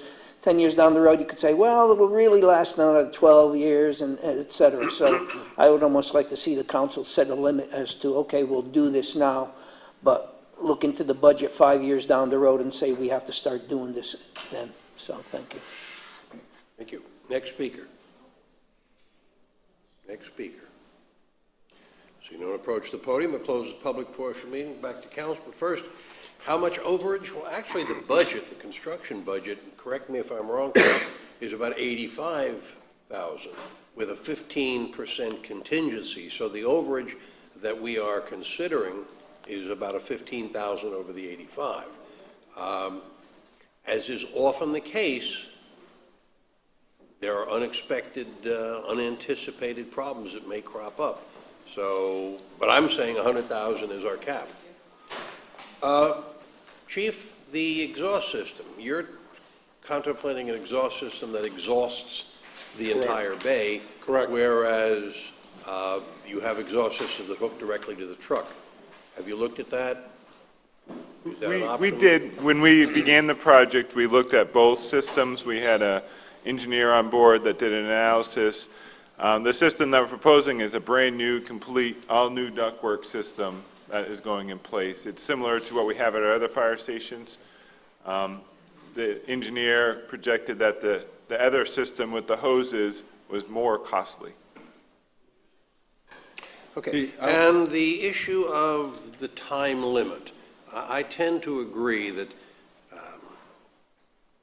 city council, future councils need to start looking at our fire impact fee, need to start allocating money, because, as has been pointed out, you do have some life safety issues. That firewall separation is critical, the exhaust system is critical, the ADA handicapped accessibility, in my mind, is critical.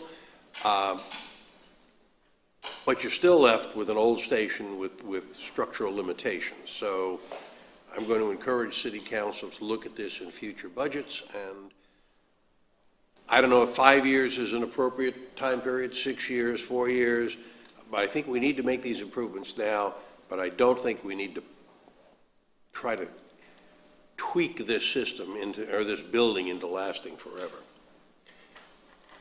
Back to city council. Additional questions, comments, or a motion? Your Honor, I'd like to propose that we accept the motion as written with the stipulation that the county agrees to move the EMS people out of that station prior to commencement of this renovation. I need clarification. Does that mean we won't do it if they don't agree, so they can stop the project? Won't do it until they, I mean, we're on record as saying that they've chosen where they want to put them, but there are fire stations. Yes. Now, I don't want to be a mean guy, but hey, you got to work with us on this. Right, So how about taking your EMTs, putting them up there, and then we'll get the station renovated? If city council wants to do that, I mean, if you say, we won't start construction unless you move out, and they never move out, then we never start construction. If you want to say that, let's go ahead and renovate, but you don't move your crew back in after renovation, then that motion would be not putting them in charge. But if you make a motion to not allow us to start construction until they approve it, you put them in charge of this project. Well, if you cannot convince your buddy up at the BOCC to do this, then you come back to council and say they won't move. Well, they're going to be moved. They're going to be moved. They're going to be moved for construction. Now, I mean, I like Mr. McGuire, I don't want to sound ugly here, but we can just tell them, no, you're not coming back. Yes. So you better get comfortable where you go. Yes. You know, right? I mean, just do it now, You can. while you have to move anyway because of the construction, and get comfortable. And city council can, I'm just trying to help with, if that's your goal, then Yeah. state you'll approve it, subject to the county not moving back in. And then we can, and then we can proceed accordingly. Okay, that's what I'm saying. I'm not sure we need to make it like a condition if we have the ability to do it. If we can do it, why can't we just okay the 100,000, put them where we want to put them? I mean, do the EMS people not want to move? We have suggested to them to move in the past, and at least the administration has said no. Correct. What was the reasoning? The county contends that the placement of the ambulances is strategic. Because while we think of the ambulance in this fire station as a Palm Coast ambulance, the fact is the county contends that its service area is larger. It doesn't cover Palm Coast Parkway and North, it covers Palm Coast Parkway and South as well. And they're claiming that the location of the ambulance is strategic in terms of response time. And that may or may not be true. I've not looked at the details. However, as Mr. Landon has alluded to, you can park the ambulance there during the daytime, which is the bulk of your calls, and you can sit there, but at night you can move to a more comfortable, more spacious location. That, to me, is a county decision. If the comfort of their employees is of less importance to them than this strategic placement, then they will choose to stay where they are. Well, what if I they- don't want to be in a position where we're saying to the county, you can't do something, because all that's going to do is perpetuate the strife, the ill will that seems to exist between the county board of county commissioners and the city council. I would much rather talk to them, negotiate them. Here's an option.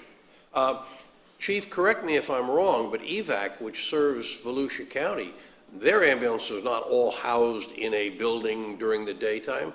They park them, again, as Mr. Landon alluded to, they'll park them in a parking lot, they'll park them in somebody's driveway during the time when the ambulance is in peak use, and then go somewhere else at night.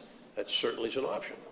That is correct. Mr. Mayor, if I might, in 2009, when we, excuse me, built the newer stations, the Cole Station and the one on Palm Harbor, prior to that, we received correspondence from the county requesting room for all future stations to have room for ambulance in them.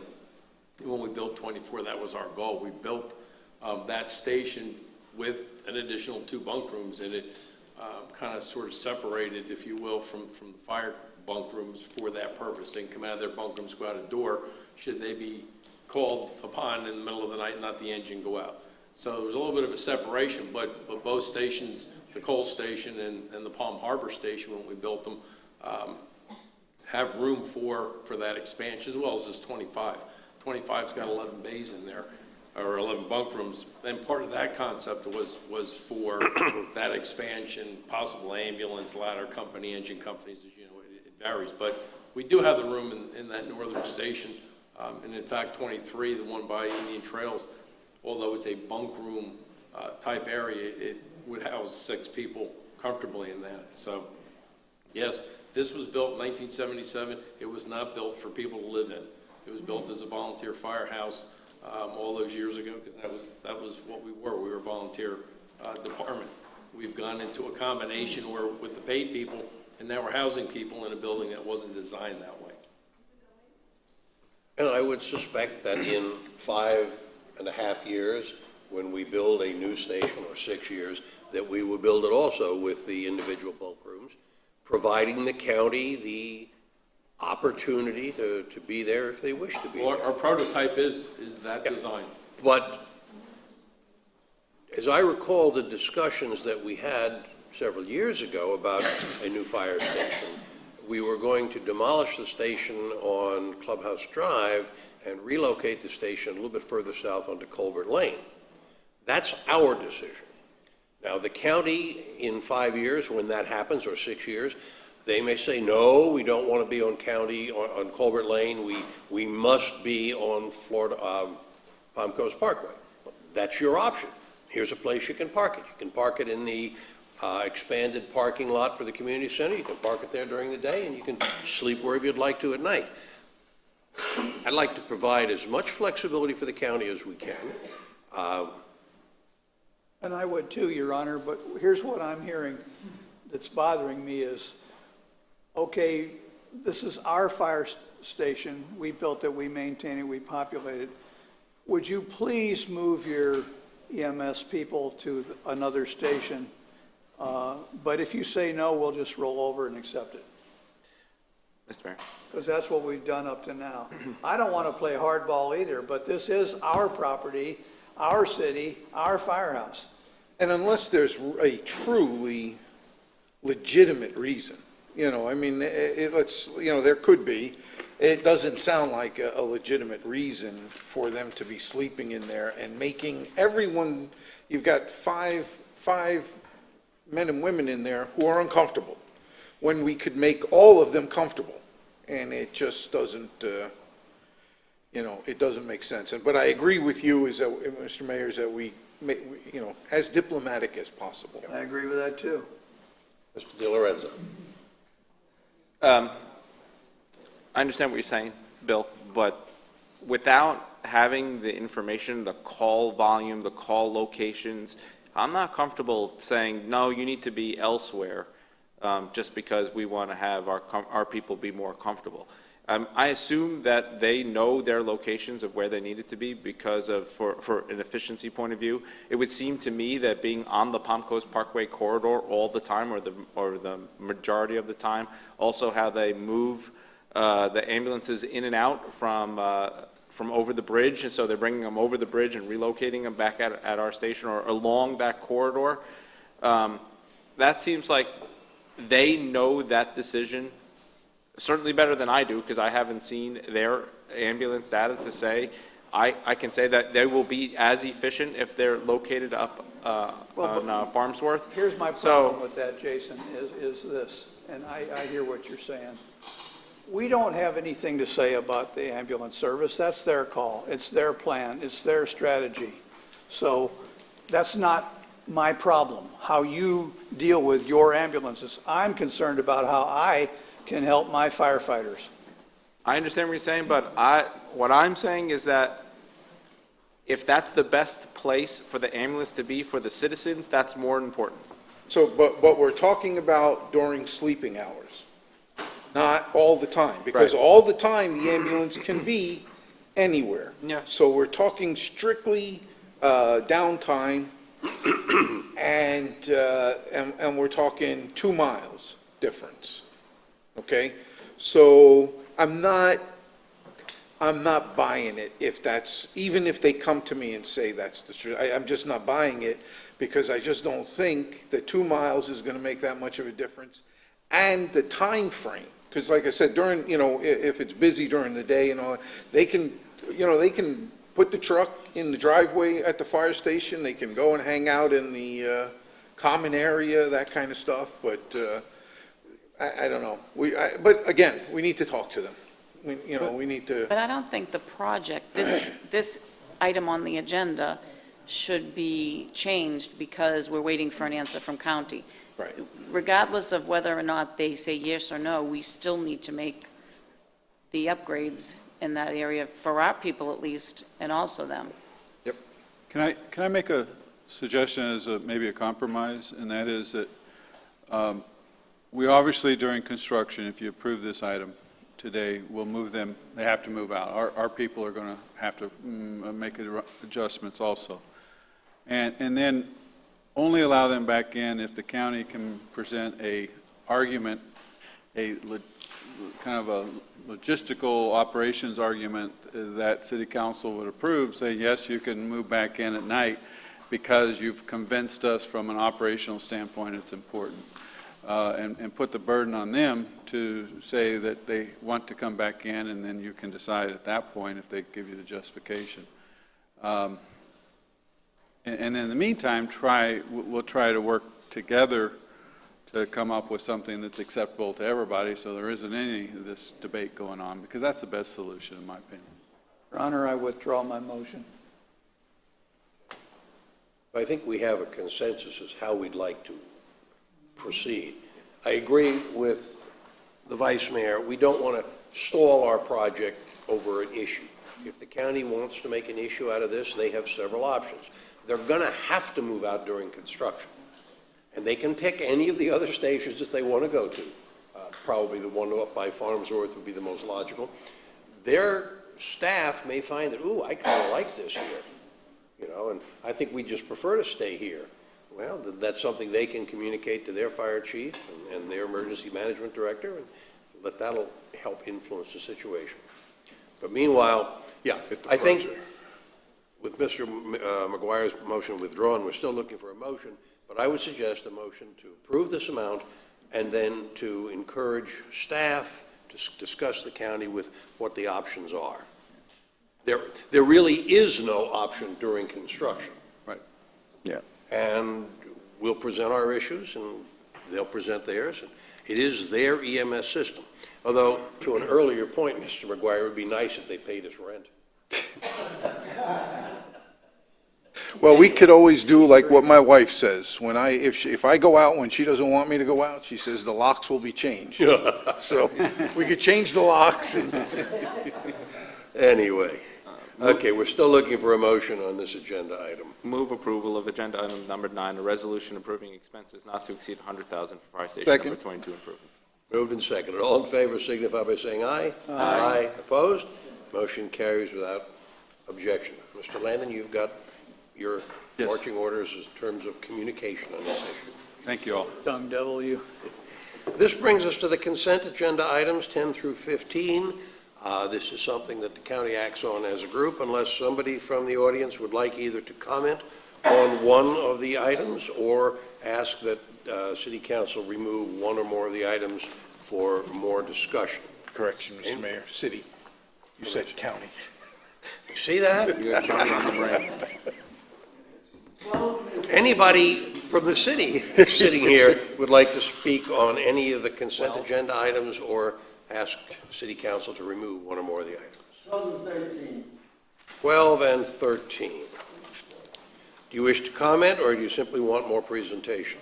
More presentation than a comment. Okay.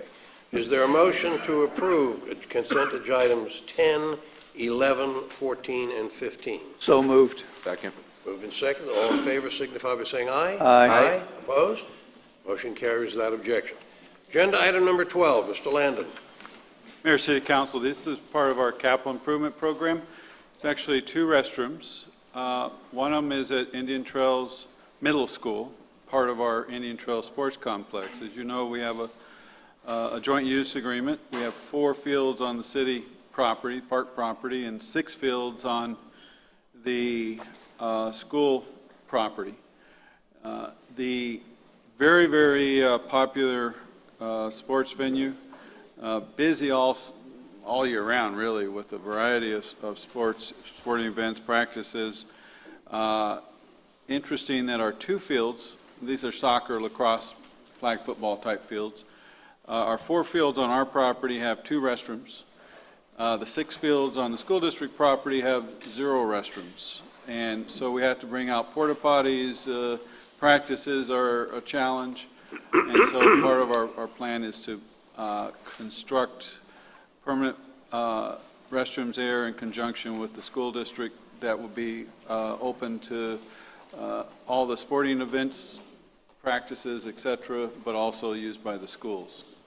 The other one is a restroom as part of the Art Foundation's entertainment venue here on Central Avenue in the downtown area. This is the project that City Council included in the capital improvement budget to support that effort. It is going to be a restroom that meets the code for their outdoor venue and something that the city would also be able to use. The 13 is the lease agreement that's amended that allows us to also use their facilities in this restaurant for events, so it's kind of a joint partnership, a joint facility. They've contributed all the dollars to what you see out there at this point, and then their next phase is the amphitheater stage type area. And the restrooms are something the city is proposing to contribute. They will be responsible for maintaining all the expenses part of the facility, except for after one of our events, it says that we'll clean up, just like you would if you rented, any other venue that you're expected to clean up afterwards. It's kind of the overview of it, and Carl can answer any details if you have any questions. Council questions? Since we did remove the item from the agenda, does anyone from the public wish to speak on agenda item number 12?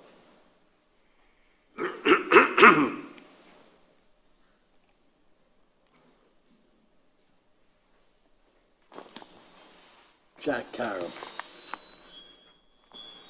If the Art Foundation is building a building in Town Center, isn't that restroom part of their building? And why are we building a restroom for them or for their use when they should be putting their own in? That's more money that we're spending on private industry. Thank you. Next speaker. Seeing no one approach the podium, we'll close the public portion meeting, go back to council. As I understand the construction, the restrooms will become available relatively soon. We don't have a timeline for the amphitheater stage and so on and so forth. My understanding is that when that is built, these will be incorporated into that. But there exists the possibility that that may not be built for 2, 5, 7, 9 years. We have no timeline because they're depending on grants and outside financing. In the meantime, those restrooms will be available to the public for our events, for their events. So I think it's a good interim step. In essence, it's a grant, but instead of giving them cash, we're actually give them a bathroom, constructing it, which then we manage it and have more oversight of it. It's actually more efficient. Okay. Additional council questions, comments, or a motion on agenda item number 12? Move approval. Second. Moved and second. All in favor signify by saying aye. Aye. Aye. Opposed? Motion carries without objection. Agenda item number 13, Mr. Landon. This is a lease agreement. I already touched on it. That is amended. We already have a lease agreement for this property. It's owned, where this entertainment venue is here on Central Avenue is owned by the city. Every time they add something, we amend the agreement so that it covers that new addition, and this is no exception. Council questions? Anyone from the public wish to speak on agenda item number 13, which is the amended lease with the Palm Coast Arts Foundation?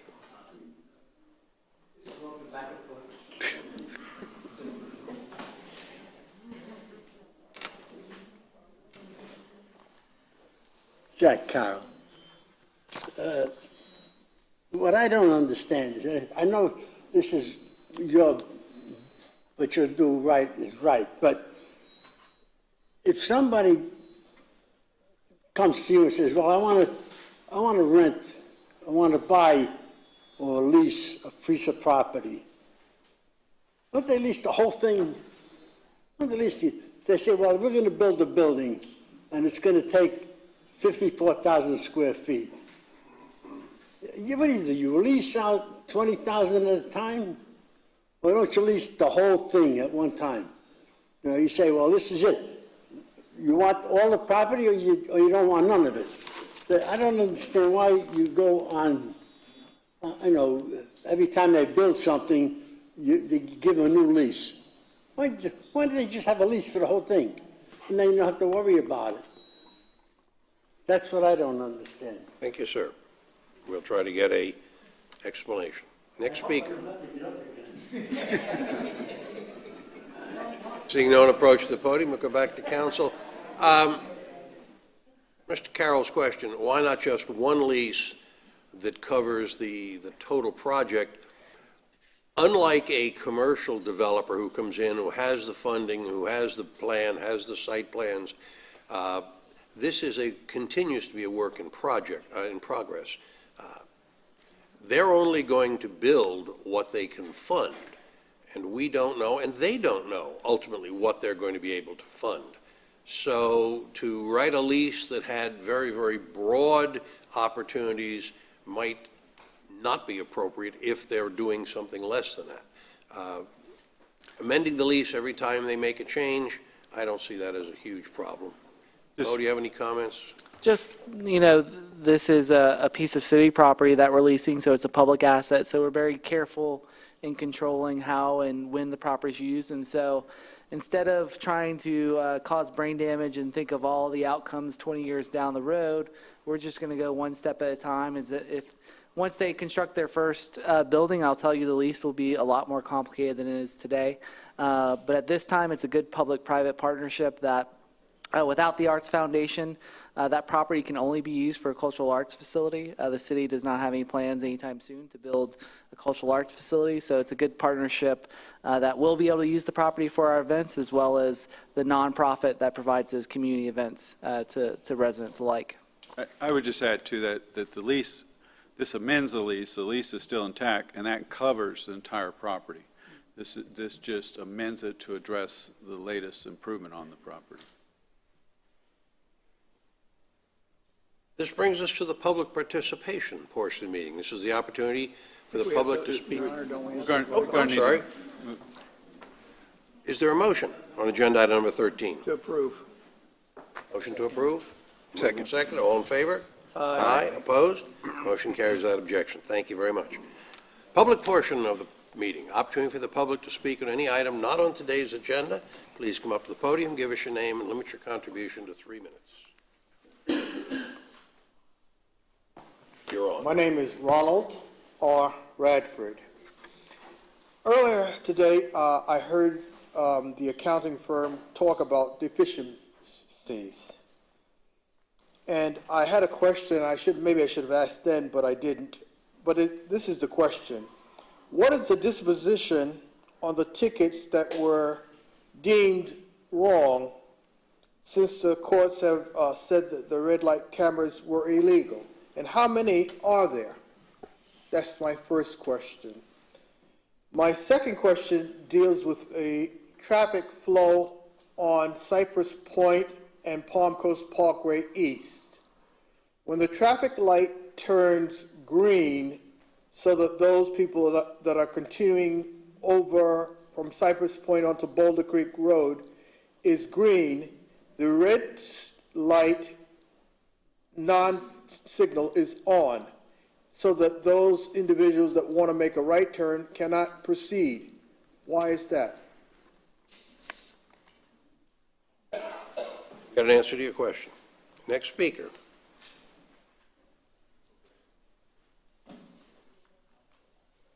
Hello, my name is Annette Russo-Pelagian. Guys, I feel like I'm in the Shark Tank over here. How are you? You all had a mother and father, I guess? Well, I'm here representing the seniors of this city. I have a club, People's Friendship Social Club, and again, I need to come and talk to you about a senior center. I've never been contacted, nor has my husband. We have been running one for 6 years, and we kind of know what the seniors need and want. But nobody has called us and said, let's sit down and talk about a senior center, although I hear there's going to be one that's going to be connected to a community center. I'm in a community center right now 1 day a week. We can't afford to have a second day because it's too expensive, okay? Nobody's asked us. We are in there 1 day a week and then we have to leave in an hour. So I want to know, what's going on. I need to talk to someone who's doing this project. Many of us, after the meeting, we go to lunch. Some of us can't afford it because there's no lunch program. A senior center would have a lunch program. I want to go straight ahead to what a senior center would have. It would be open 7 days a week. It would have such programs as music, dance, acting, singing, first aid, lectures, art shows, theater, club meetings, etc. You all claim that the city does not have the money. Well, money is never the issue, is it? Even though you did not have the money for this city hall and it was voted down, you found a way to build it. So I'm going on that premise that that's what we will do for a senior center. Seniors are responsible citizens, and the majority in this city, and voters. Our needs are being ignored. We are embarrassed and ashamed when asked by outsiders, don't you have a senior center? And we have to say no. 10 years ago, a study was made which determined a need for a senior center which was ignored. To our knowledge, no committee has been formed of knowledgeable seniors to discuss this issue. And I am asking that this be formed of knowledgeable citizens, again, and ask this city whether we need a senior center. And with that, just like this city hall, which has so many empty rooms, maybe we can get a senior center built for seniors 7 days a week so that we can do all the things. We work very hard all our lives, and we've had many things that have burdened us. It's our turn, okay, to have fun, to build new memories, 15 and to enjoy life. And I am asking you to respect us as a majority voters in this city. Thank you. Thank you very much.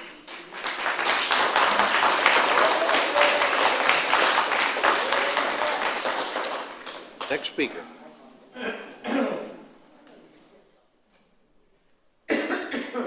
You'll pardon my frailty. I'm about to have surgery in a couple of weeks. My name is Charles Pelagian. I'm the other half of Annette Russo, for those of you who don't know. I have been a property owner and a resident since 1972, longer than any of you, I'm sure.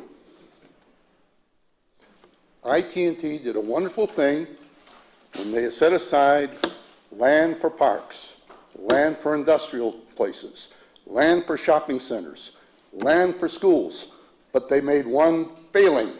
Nothing was done for the influx of the senior citizens. And that's where IT&T failed. IT&T has a building here that they've got for sale that could serve as a senior center. If only there was a will in this council. I know 3 of you are what we call lame ducks, but you can start the process.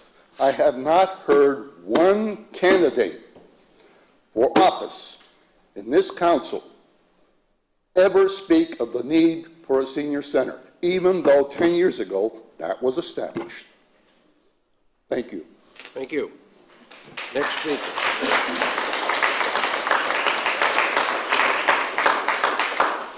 Steve Carr, Palm Coast. In the May 12th Observer, there was a good article, human interest article, about Zach, golfing for Zach, 3-year-old young man that has leukemia.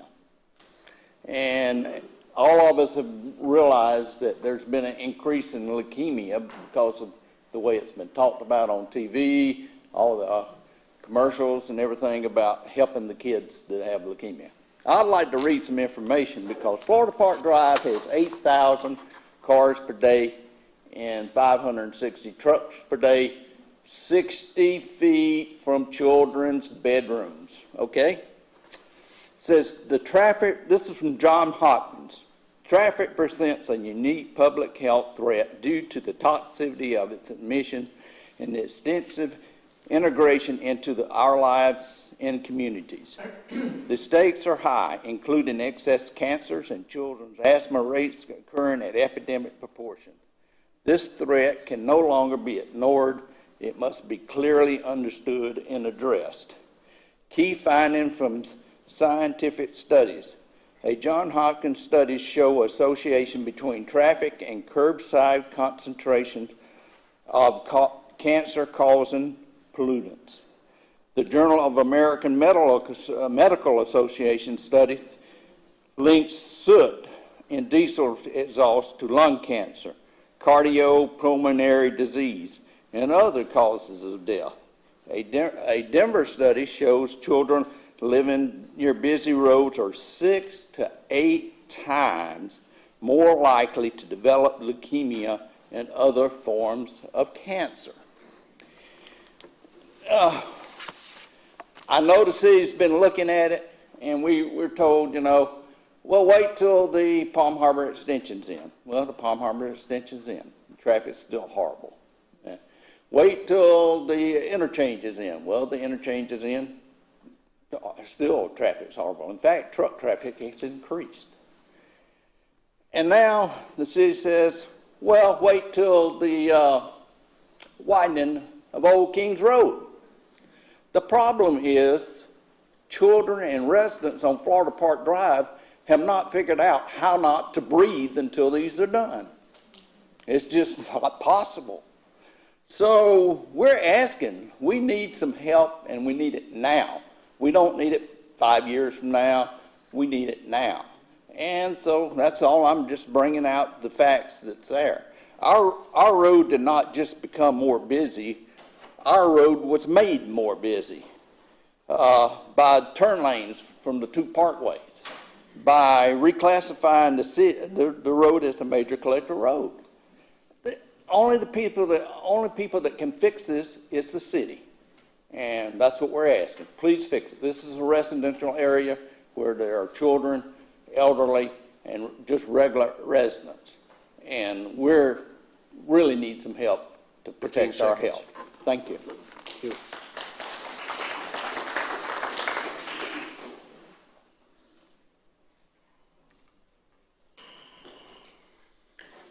Louis McCarthy, Palm Coast. I wish to thank Chief Beadle and all of his fire staff that attended the homegoing service for a good friend of mine, Vincent W. Julius, Captain, New York Fire Department, deceased.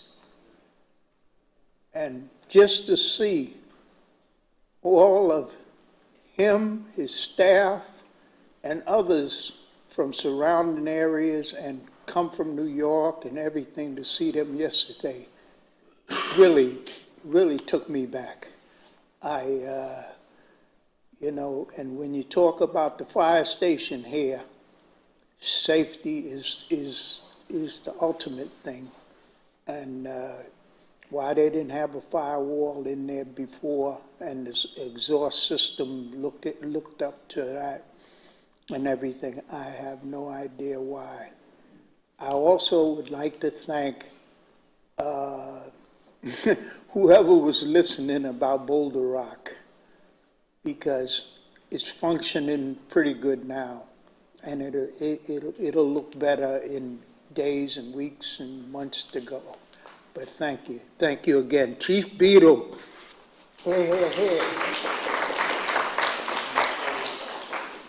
Thank you. Next speaker.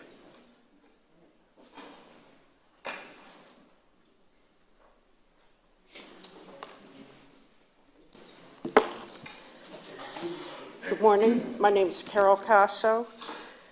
Regarding the need for a senior center, Congress just approved funds for a 7% boost to increase programs for seniors. Also to modernize senior centers. Last time I looked, we didn't have one. But Congress approved the money to modernize senior centers all across America. Our seniors need a place that provides an activity program, such as exercise, to keep them healthy, so they're able to get up off the floor if they fall in their own homes. Games to keep their minds sharp, and also informational presentations where people of the community come in and talk about educating the seniors. So I hope that soon, someday, we will have a senior center. Thank you. Thank you.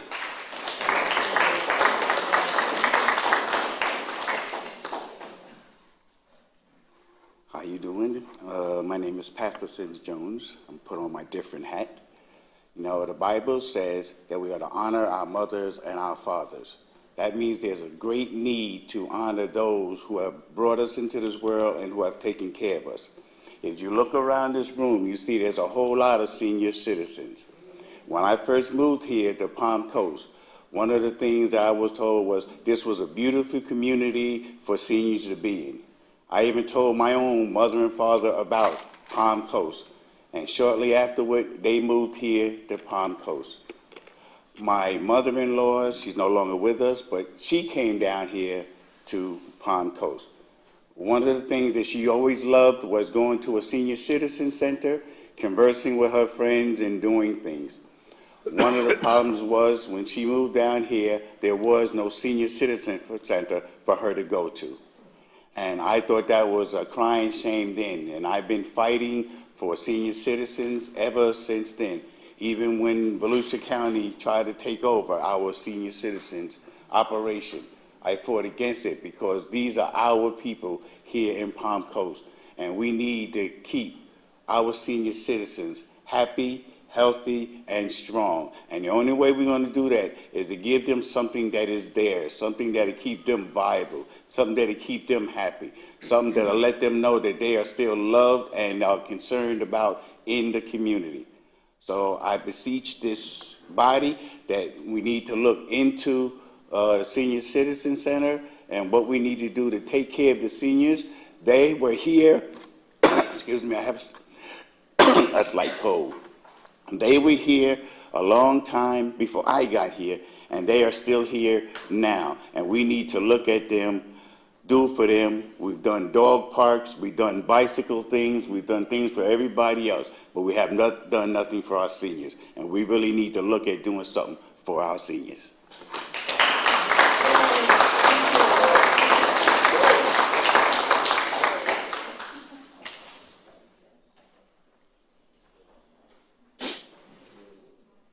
Good morning. I just want to say that we need a senior center, not tomorrow, not yesterday. We need it now. And all of you who are sitting here, I'm sure can reflect you have parents and grandparents that would love to have some place to go to. The seniors here are basically kicked under the bus. So do some soul searching, folks. We need one now. Not 5 years, not 3 years, not 2 years, not 1 year, not 6 months, now. Thank you for listening.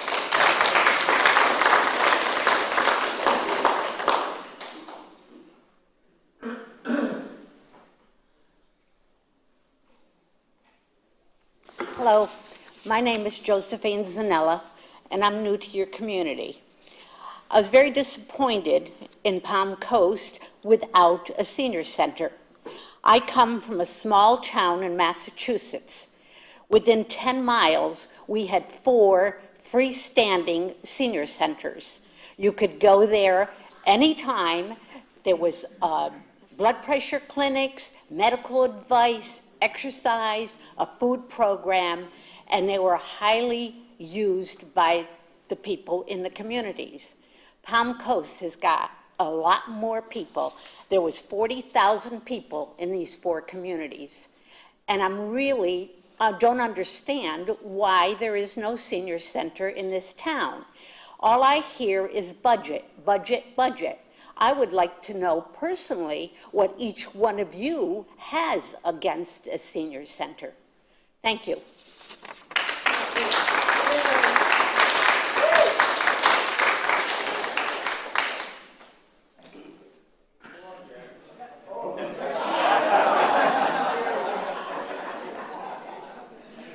It's no joke. I don't know if you read the newspaper this morning. There was an article that stated that seniors are more apt to get the diseases, cancer and high blood pressure and all these little things. But it could be alleviated to a degree. The senior citizens, some of them are homebound. They're stuck in the house because they got nowhere to go. And they say that there are certain things that the seniors should do, or they should have access to, and that is companionship. Very, very special thing for seniors to have a companion with, not a sexual companion. I'm talking about, like, you know,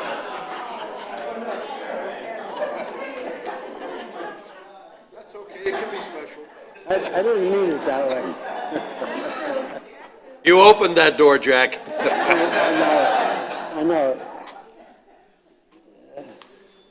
But anyway, they need people to talk to, need people to converse with, to say hello and goodbye. And they also need to have their stress relieved. A lot of people living alone may not know it, but they're under tremendous stress because all they do is look at four walls. And they walk back and they walk forth and they go to the refrigerator and they eat a little bit and they're not on a good diet. And you got to maintain the person itself. He's got to be maintained. You can't, a person is old, doesn't mean they're dead.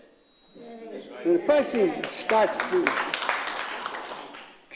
get an increase in age, they need more than other people because their minds maybe, a little bit, but being alone makes it worse.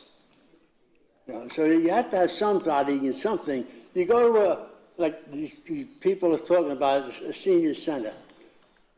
A lot of them, they have meals that are balanced meals. You pay a few bucks and you get balanced meals. And they have mind, these little games that test your mind. And if you don't test your mind, you're on the way out. So you gotta keep your mind active. And if you're alone, if you have no place to go, then your mind stays inactive. 15 seconds, Jack. Right. So if you can build, if you could say, well, we're going to build a dog pond, or we're going to build this, certainly you can find the money to build something for these people.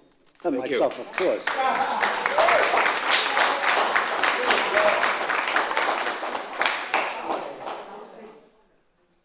Next speaker. Good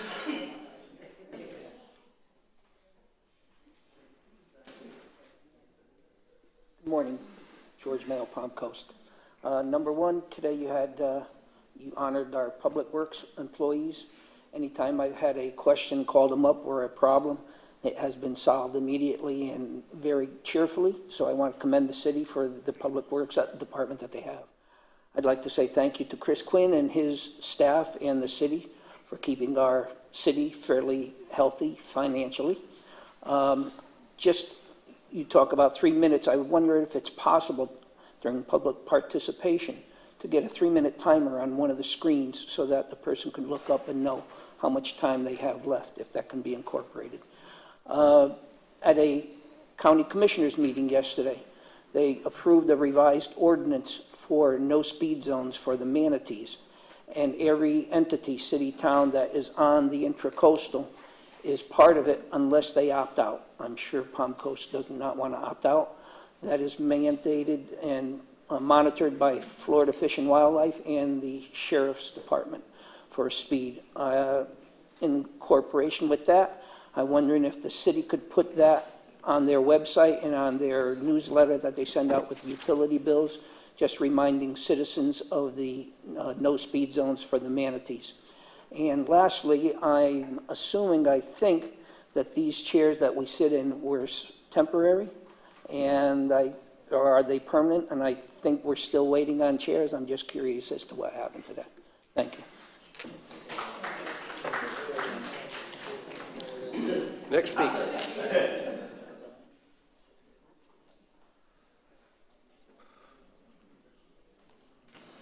Hi, my name is Charlene McDuff. We're the only county does not have a senior center.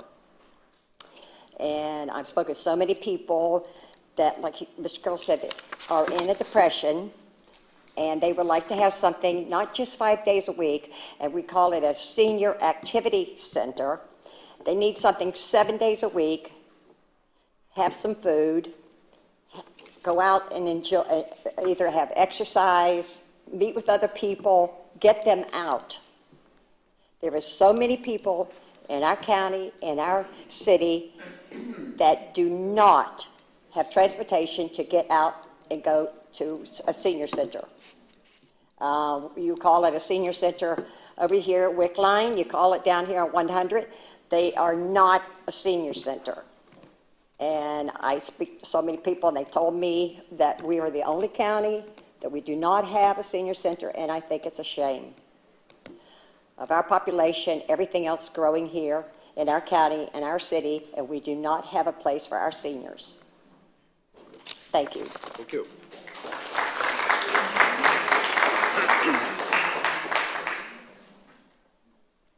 Next speaker. Next speaker. If no one approach the podium, we'll close the public portion meeting. Back to council. Let's see. First speaker talked about deficiencies in the budget, specifically outstanding red light ticket fines that may or may not have to be reimbursed. Mr. Landon, do you want to talk about that? He's talking about some court action. The court action has never indicated that there'd be any requirements for reimbursement unless, Mr. Reichman, you have an update. They have said we have to... Talk into the microphone. I thought I was talking into the microphone. So there is no court action requiring us to reimburse. I mean, you're talking years away. It'd be actually very difficult to find these people. The issue is before the state actually enacted a law we have to follow, and since following the state law, that's not an issue. It's way back when, before that, years ago. So, far as we know, there isn't going to be any reimbursement. All those funds were deposited into our transportation street fund. It's a capital fund. And if at any time the courts say we have to come up with dollars to reimburse, it would come out of that capital fund and would not impact our operating budget. And so it would just delay a project is would always have been the game plan as far as any concern about future action of courts that may cost us money. But we don't anticipate that. There was a question about the traffic flow at Cypress Point and Palm Coast Parkway, specifically why when the straight-ahead light turns green is the right turn red arrow still activated. And the reason, I believe, is that traffic coming the other way, southbound on Boulder Rock, has an opportunity to make a left turn onto Palm Coast Parkway eastbound. I believe, Mayor, I believe the issue is you can turn right on red except for when we have the sign, the big one says, that is activated when the southbound coming off of Boulder Rock is turning left eastbound onto Palm Coast Parkway. What you have is 2 left turn lanes going on to 3 lanes on Palm Coast Parkway, and you have 2 right turn lanes for northbound on Cypress Point. So if you allow the right turn while the left turn's happening, there's going to be a conflict in that center lane. And so to try to maximize the safety, because people are usually looking to their left and not looking across the street for that left turn. So it's just those conflicts. The other factor is it's one of the busiest intersections in town. And anytime you have a busy intersection, you're more likely to have those conflicts. And this is a way of trying to avoid the crashes that we've seen at those intersections in the past. So that's the best answer I can give you. A lot of comments about senior centers. I'm curious, I have one question. Several of the speakers alluded to some study that was done 10 years ago. Well, demanding, requiring, expressing a need for. Are you familiar with that? I am not familiar with it, but I've heard some other, yesterday evening at Citizens Academy, one of the participants talked about, well, when the ballot petition to issue debt for this building was turned down about 10 years ago, 11 years ago. At that time, we also had 2 community centers or senior centers on the ballot also. And I think at that point was when the city looked at, yeah, there's a need for additional community centers. That's the only thing I can think of, Mayor. And that's when it was presented to the voters, the same time this referendum for this building was presented to the voters.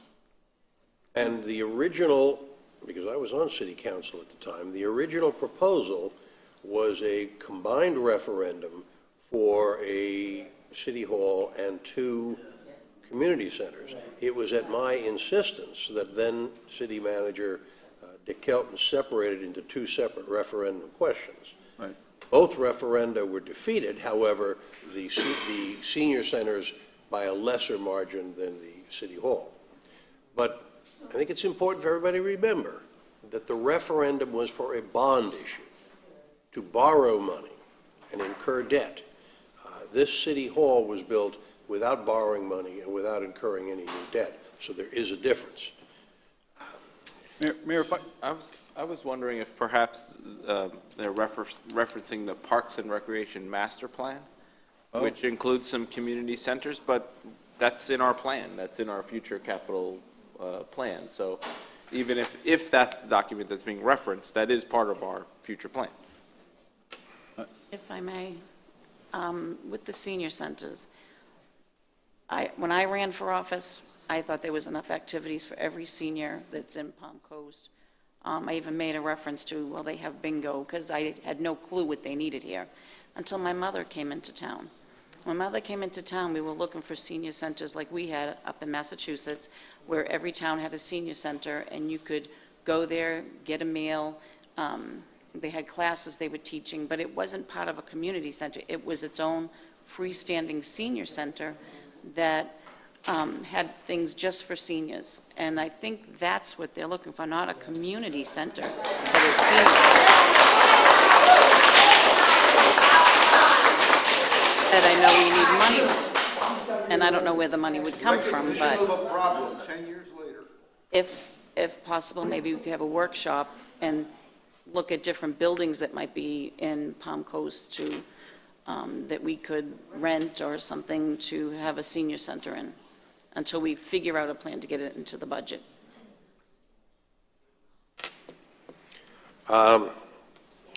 Request for a speaker's time clock, such as they have at the county commission meeting.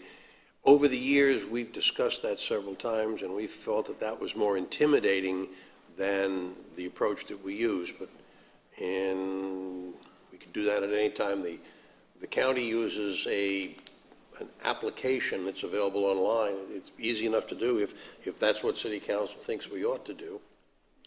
And the chairs, are these permanent? These are the permanent chairs. They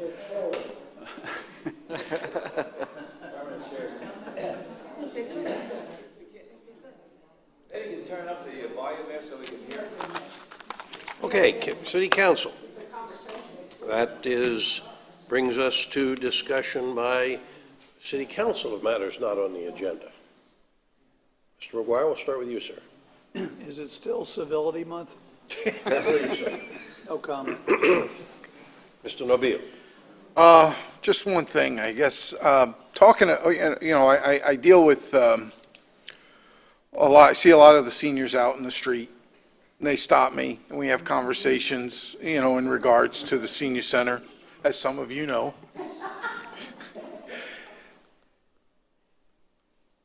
I would like to see representatives from all the seniors.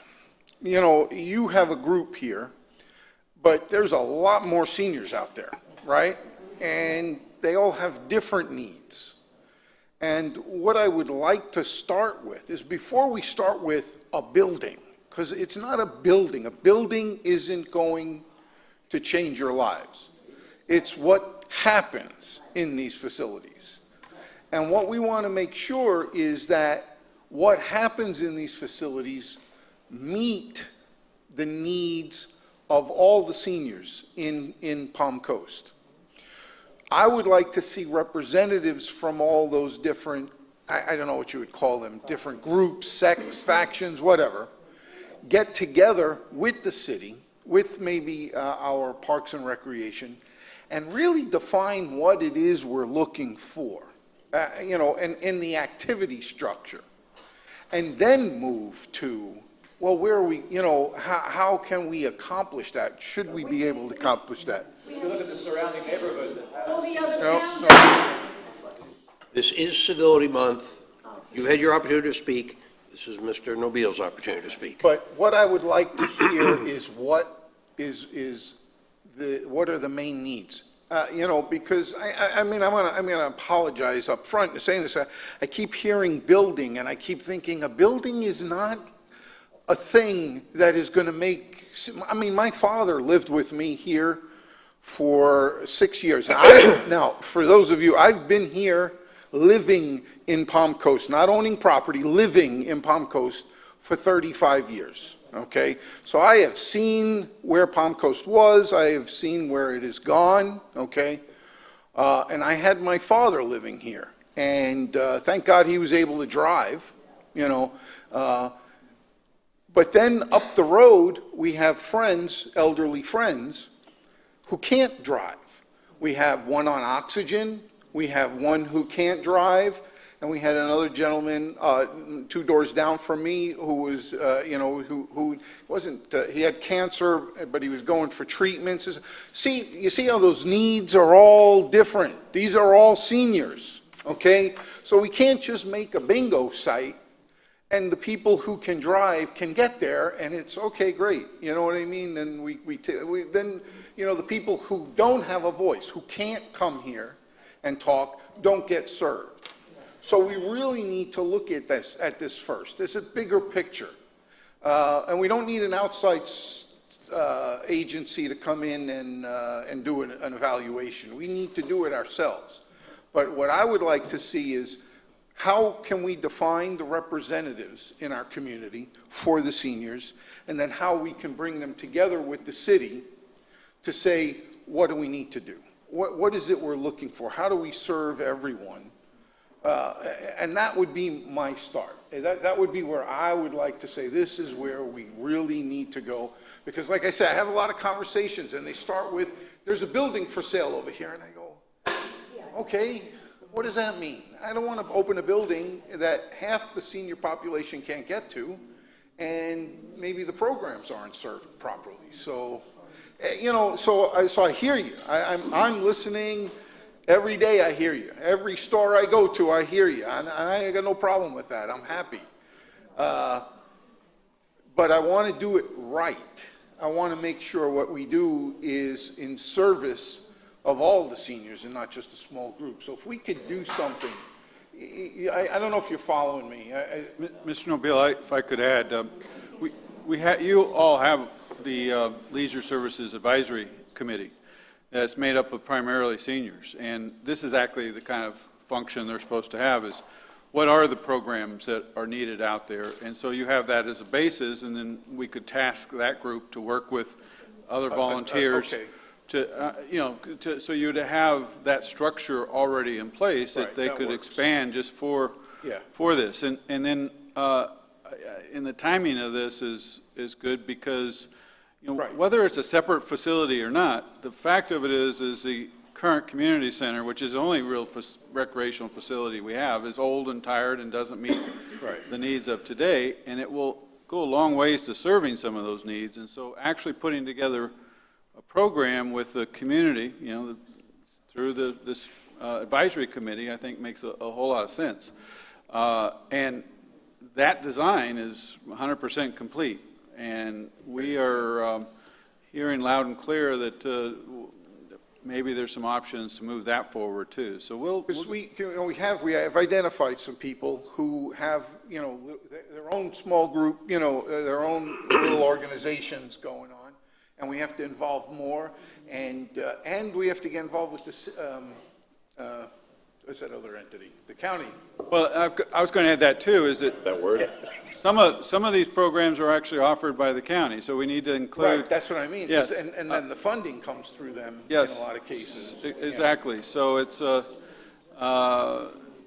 important that it's be a comprehensive approach if we're trying to. And the other thing is just communication and getting the word out, that there's a lot of things that are out there that a lot of people don't even know about, and we're trying real hard to. And that's why, reaching out to these people, setting up another group of these representatives to meet up with that group, so, and I just want you guys to know, we're listening, we hear you, we're not ignoring you, and,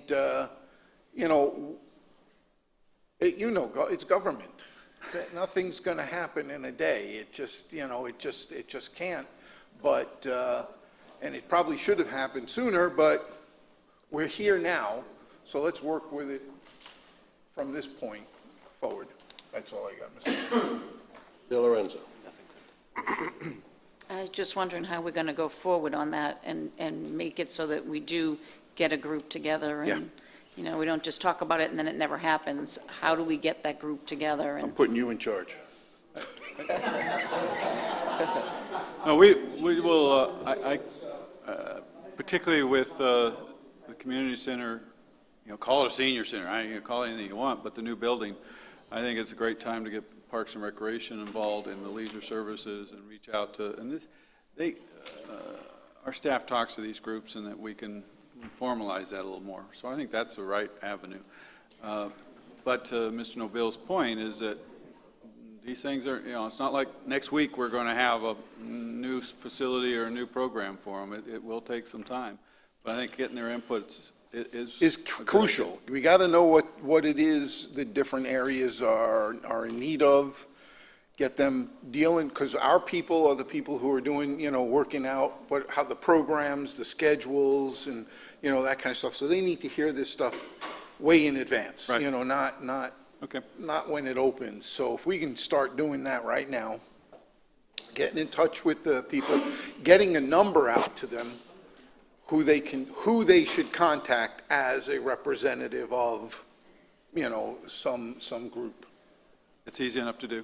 Good. Well, we're going to do it through the Leisure Services Committee, but I caution City Council, there's a lot of ramifications to this issue that need to be considered. About 6 months ago, Mr. De Lorenzo and I went to a presentation that the county put on at our community center about possible fixed bus routes. Because one of the issues that we heard today is the difficulty of our seniors getting to a center. Where you put it may very well depend on where the county's bus route runs. You need county input on this. I've heard tonight or this afternoon, that the Wickline Center and the one down on 100 are not senior centers. And yet the Wickline Center does provide meals. If we were to create a senior center that provides meals, we are competing with the county, but we are not getting any county subsidies for that program. If we take over the provisions for nutritious, home-cooked, I think somebody used the term convection meals at the Wickline. If we take that over and provide a different kind of meal, I would expect that the county would provide the funding or a portion of the funding for that. So this is an issue that goes well beyond just what the city of Palm Coast does. Yes. And I think as this conversation proceeds, we need to talk to the county about how they are going to participate in this. Because don't forget, you not only pay your city taxes, but you also pay your county taxes. And a portion of the money you pay to the county is used to provide the same kinds of services, maybe not the same quality of service, but the same kinds of services we're talking about today. Mm-hmm. This is a conversation that needs to be well thought out. If you recall, council members, several months ago, we had a group of seniors appear at one of our workshops. And you heard different opinions about what this senior center ought to be. One person stood up and said it needs to be just for seniors. We need our own place. We don't want anybody else in there. Another senior stood up and said, we have talent to share. We do a wonderful job mentoring kids, and we could work with the youth, implying that they needed some kind of a mixed community. So to your point, Mr. Nobile, before we build anything, buy anything, modify anything, change anything, we need to have a consensus as to what it is we're trying to accomplish. So, Mr. Landon, that's the message for the Leisure Services Committee. Yep. The program is just as important, if not more important, than the building and the structure itself. Yes. I heard loud and clear. Okay, my opportunity. Now, last Wednesday, I attended a Flagler County Law Enforcement Coordinating Committee meeting where they're discussing, and various terms are used. The appropriate term is civil citation instead of criminal charges for possession of small amounts of marijuana, sometimes called decriminalization of marijuana. It's not decriminalization because possession of marijuana is still a state and federal, is prohibited by state and federal law. What the proposal is to change the way that local governments deal with violators of this law. Probably the most telling thing was a televised interview with the administrator for Broward County, big county south of here, 31 cities in the county.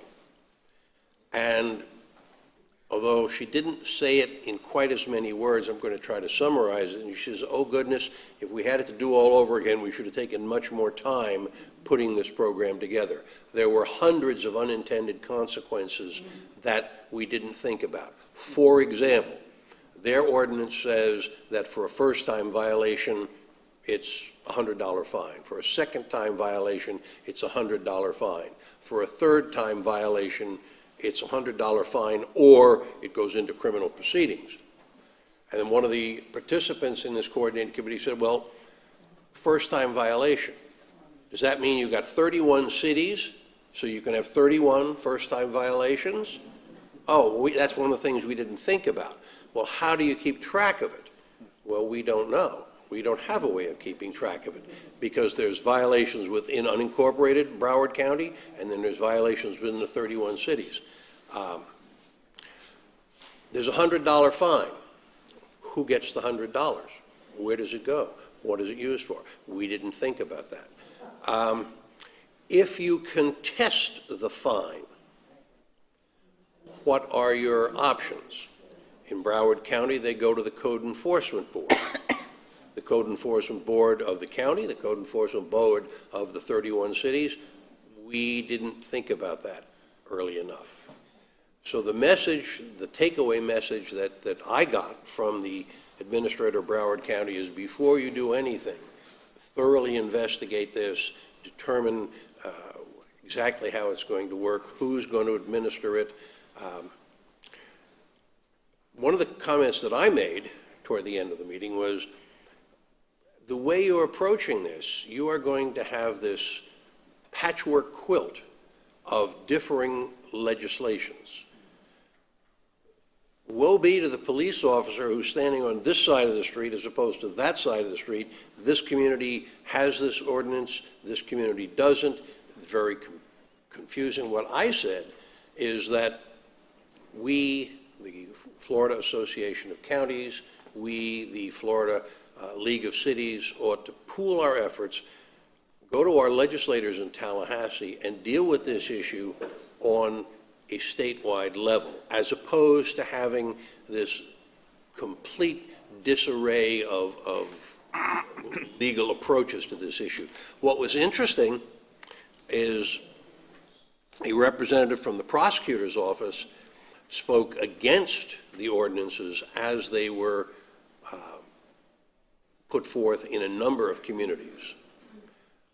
You had a chief of police from one of our communities speak against the concept altogether.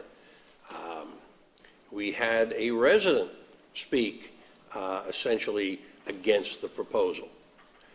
There is another meeting of the subcommittee this afternoon. I'm going to try to attend that and take to them whatever thoughts city council may have, but the big takeaway is this is not something that you should enact overnight in kind of a mass hysteria approach. It needs to be very well thought out, and at the very least, it needs to be done county-wide, at the very least. My preference is whatever you do with this issue, it ought to be done statewide. Because, again, suppose Palm Coast, or suppose Flagler County accepts this kind of ordinance, where you have a civil citation. And suppose we say that, okay, you have 2 strikes or 3 strikes and you're out, whatever the number is, there is no mechanism in the state of Florida to keep track of this. Leon County, where our legislators meet, took a totally different approach. They passed a similar ordinance, but said, city government, county government has nothing to do with it. We're going to turn this over to one of our local agencies, similar to our Stuart Marchman Center. It says, you run it, you collect the fines, you do the hearings, you do the enforcement, you do whatever you want to do with it. So there are all different approaches. City Council, I don't know if you're prepared to give me any thoughts, but there is a meeting this afternoon, I believe at 1 o'clock. I'll probably try to run over there and hear where they're going. But the word of caution is the law of unintended consequences has lots and lots to do with this one. So, Mr. Mayor, I attended that meeting as well, and I think it was very telling how the Broward administrator and other staffer that was there was explaining all those issues that they came up with after the fact. And we don't have 31 cities in Flagler County, but I took away the same thing, that it has to be done county-wide, and how the county is, I think the draft ordinance that they've started with at least allows cities to opt out, and that seems very, it could cause problems, just like you described, where you're issued a civil citation in one area, and then or one city, and then it doesn't count towards your strike. One thing in reading through that draft ordinance that I would like to see if they get there is community service options. Pay the fine or do community service. One thing that, if you're not too familiar with the discussion itself, is that because it is prohibited by federal and state law, the officer always has the discretion after they get more background from the individual to make the arrest rather than the civil citation. So that's important just to understand from the basis of the program itself.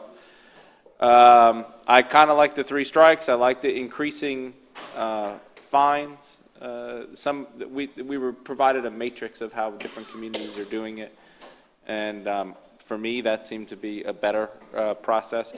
But some of the idea here is that with a minor amount, you could be destroying families, destroying people's lives because they're in jail, they're missing work, and we do have plenty of citizens that live paycheck to paycheck, and a few days in jail could really set them back significantly. So that's why I think there has to be a community service point of it as well, because they may just not have the funds. I think I would assume that the $100 civil citation is probably similar to what you would need for the bond for that type of an arrest. So, one of the interesting things is there were 2 primary reasons behind this. The one, a very practical reason from the law enforcement perspective. If I arrest, and I'm going to use the word arrest, it's probably a better word, if I encounter somebody with 20 grams or less of marijuana and I'm going to file a criminal complaint, it takes several hours of time on the part of the deputy or the officer to do the appropriate paperwork, take them to jail, put them in jail, have an arraignment, so on and so forth. one of the arguments is that the civil citation approach is more economical in terms of time and money.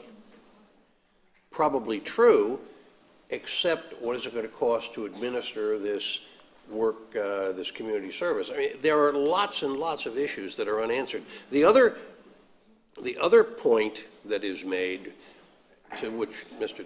Di Lorenzo was alluding, you are arrested with 20 grams or 19 grams of marijuana. It is a criminal infraction. It goes on your record. It's on your record for the rest of your life. There's no mechanism for expunging it. The argument, the emotional argument is, here's a person who made one mistake and it's going to be with them for the rest of their lives. One of the citizens who spoke says, no, no, no, not one mistake. You've been smoking marijuana for months or years. This is just the first time you got caught. So there's a lot here to be talked about. It's an ongoing discussion. I'll try to keep it posted. If you don't mind. One other thing is that some of the other counties also included other minor infractions, and I didn't think that that was appropriate at all.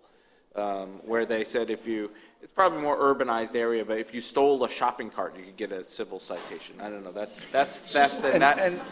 And there were other types of things, but that actually affects other people. You've taken a piece of property from them, so I didn't like those other add-on items that they considered. The one that boggled my mind in I think it was in Broward County.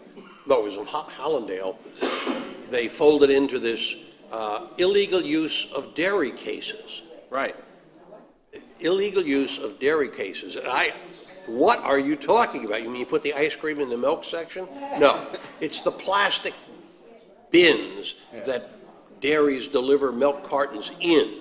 They take the milk cartons, put them in the refrigerator, then they stack the plastic cases out back and people steal them to put their fishing gear in or what have you. The prosecutor's office spoke very strongly against this incorporation of other things, the argument being that illegal use of stealing a dairy case, it's not a victimless crime. There's a victim. Somebody bought that, paid for that, and used that. It was part of their business plan. When you simply say, well, there's going to be a civil citation, you are denying the victim an opportunity to be heard and speak on their behalf. So, very complicated issue. Well, my problem with the whole thing is circumventing the laws. And I just believe that if you break the law, you break the law. It's like this, what's next? What if I get caught with a little bottle of alcohol in my car that's open? Should I say, well, it's just a little bottle of alcohol, Then we move into, all of a sudden, you open that door and the crazies come in, and they want, milk cartons banned, and, it's just, I always believe this issue, the marijuana issue, needs to go to the top and filter down. Exactly my Make point. it legal, make it illegal, and then that's it. It's done, and I just get scared when we start saying, well, we're gonna, this is a, and I do feel bad for the people, for the especially the younger people who get caught with some. It's like, but you know what, if you know this, I just, Yeah. Let me add one thing, Your Honor. I've been quiet here, but, the country is going to hell in a handbasket because the damn government is trying to decide which laws they want to enforce and which ones they want to let slide. If it's the law, enforce it. If it's not, don't. That was my point. Whatever we do, in my opinion, ought to be done at the state level. At least. At least. Mr. Mayor, can I add one thing? Sure. I thought it was very telling that when asked how many citations they issued, it was 0. Because they've had it on the books for 6 months, but they're still trying to work out the logistics of how it's actually going to work. Oh my gosh. Anyway, it's a work in progress. Discussion by city attorney of matters on the agenda. Are you kidding with all this? All that? We prepped you. Discussion by city manager of matters not on the agenda. Yeah, I have a weather report. It's supposed to rain this afternoon and through the evening, and we had Food Truck Tuesday scheduled. Oh, darn it. So we've called off the trucks. They're not coming. You have called off the Yes, trucks? Okay. and it's being postponed until next Tuesday. It's good to hear that it's ever increasing popularity, but next Tuesday, the 24th, 5 to 8, right here at Central Park, Okay. not tonight. Secondly is, this is a 5 Tuesday month, so you do not have a council meeting next week. Your next workshop is the 31st. That's the day after Memorial Day. On Memorial Day, at 8 a.m. at Heroes Park is when we always have our Memorial Day ceremony. So hopefully see you all there. And then lastly, kind of in that same vein, is a little history on 4th of July celebration. For the many years, it was only Flagler Beach that had fireworks in all of Flagler County. I don't know, 8, 9, 10 years ago, we started getting questions. How does a community of 70, 80,000 not have fireworks? The compromise at the time was that we started holding a morning ceremony on the 4th of July at Heroes Park. But then through help with funding from TDC, it was agreed that both Flagler Beach and Palm Coast would hold fireworks. We always let Flagler Beach determine what night they're going to hold it, depending on the weekend and everything, and then we pick an alternative night. It's probably the event that we have the most people come to Central Park of anything else. I mean, not just Central Park. They're parked all over here. Very, very popular. Our event coordinators have suggested, is they're always looking for ways to trying to maximize attendance and improve our events, is instead of us having the 4th of July Monday morning ceremony at the Holland Park, to actually have the Heroes Park, to have the ceremony as part of the pre-fireworks event here at Central Park, whatever night we hold fireworks. We really don't care. I mean, that was a suggestion. I said I'll see what City Council thinks, and we can keep it like it is or make the change. And it was just a suggestion. The volunteers that help with these events kind of threw out as maybe an idea. So I'm asking for some feedback. I like moving it, just for more participation. Keep it as it is. Hey. That's what I was. I already sent you mine.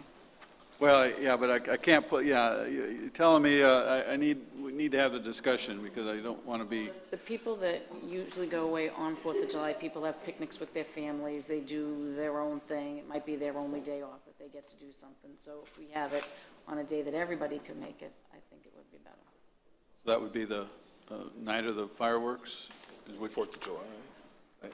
Which one? Well, I think this year, Cindy, correct me if I'm wrong, but this year Flagler Beach is going to be, the fireworks is going to be 4th of July, and we're scheduled for the 3rd, the night before, kind of concept. If traditionally we would have, then the morning of the 4th would be our ceremony at Heroes Park.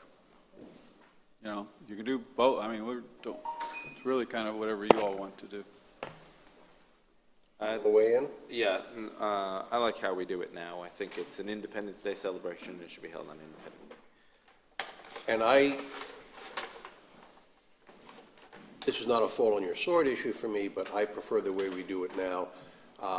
The ceremonies that we hold at Heroes Park, whether it be Memorial Day, Veterans Day, 9/11, 4th of July, they have a certain dignity and solemnity about them. I'm afraid that if you tried to incorporate it into the pre-fireworks, there'd be a lot of people there, very few people listening, very few people understanding the underlying message.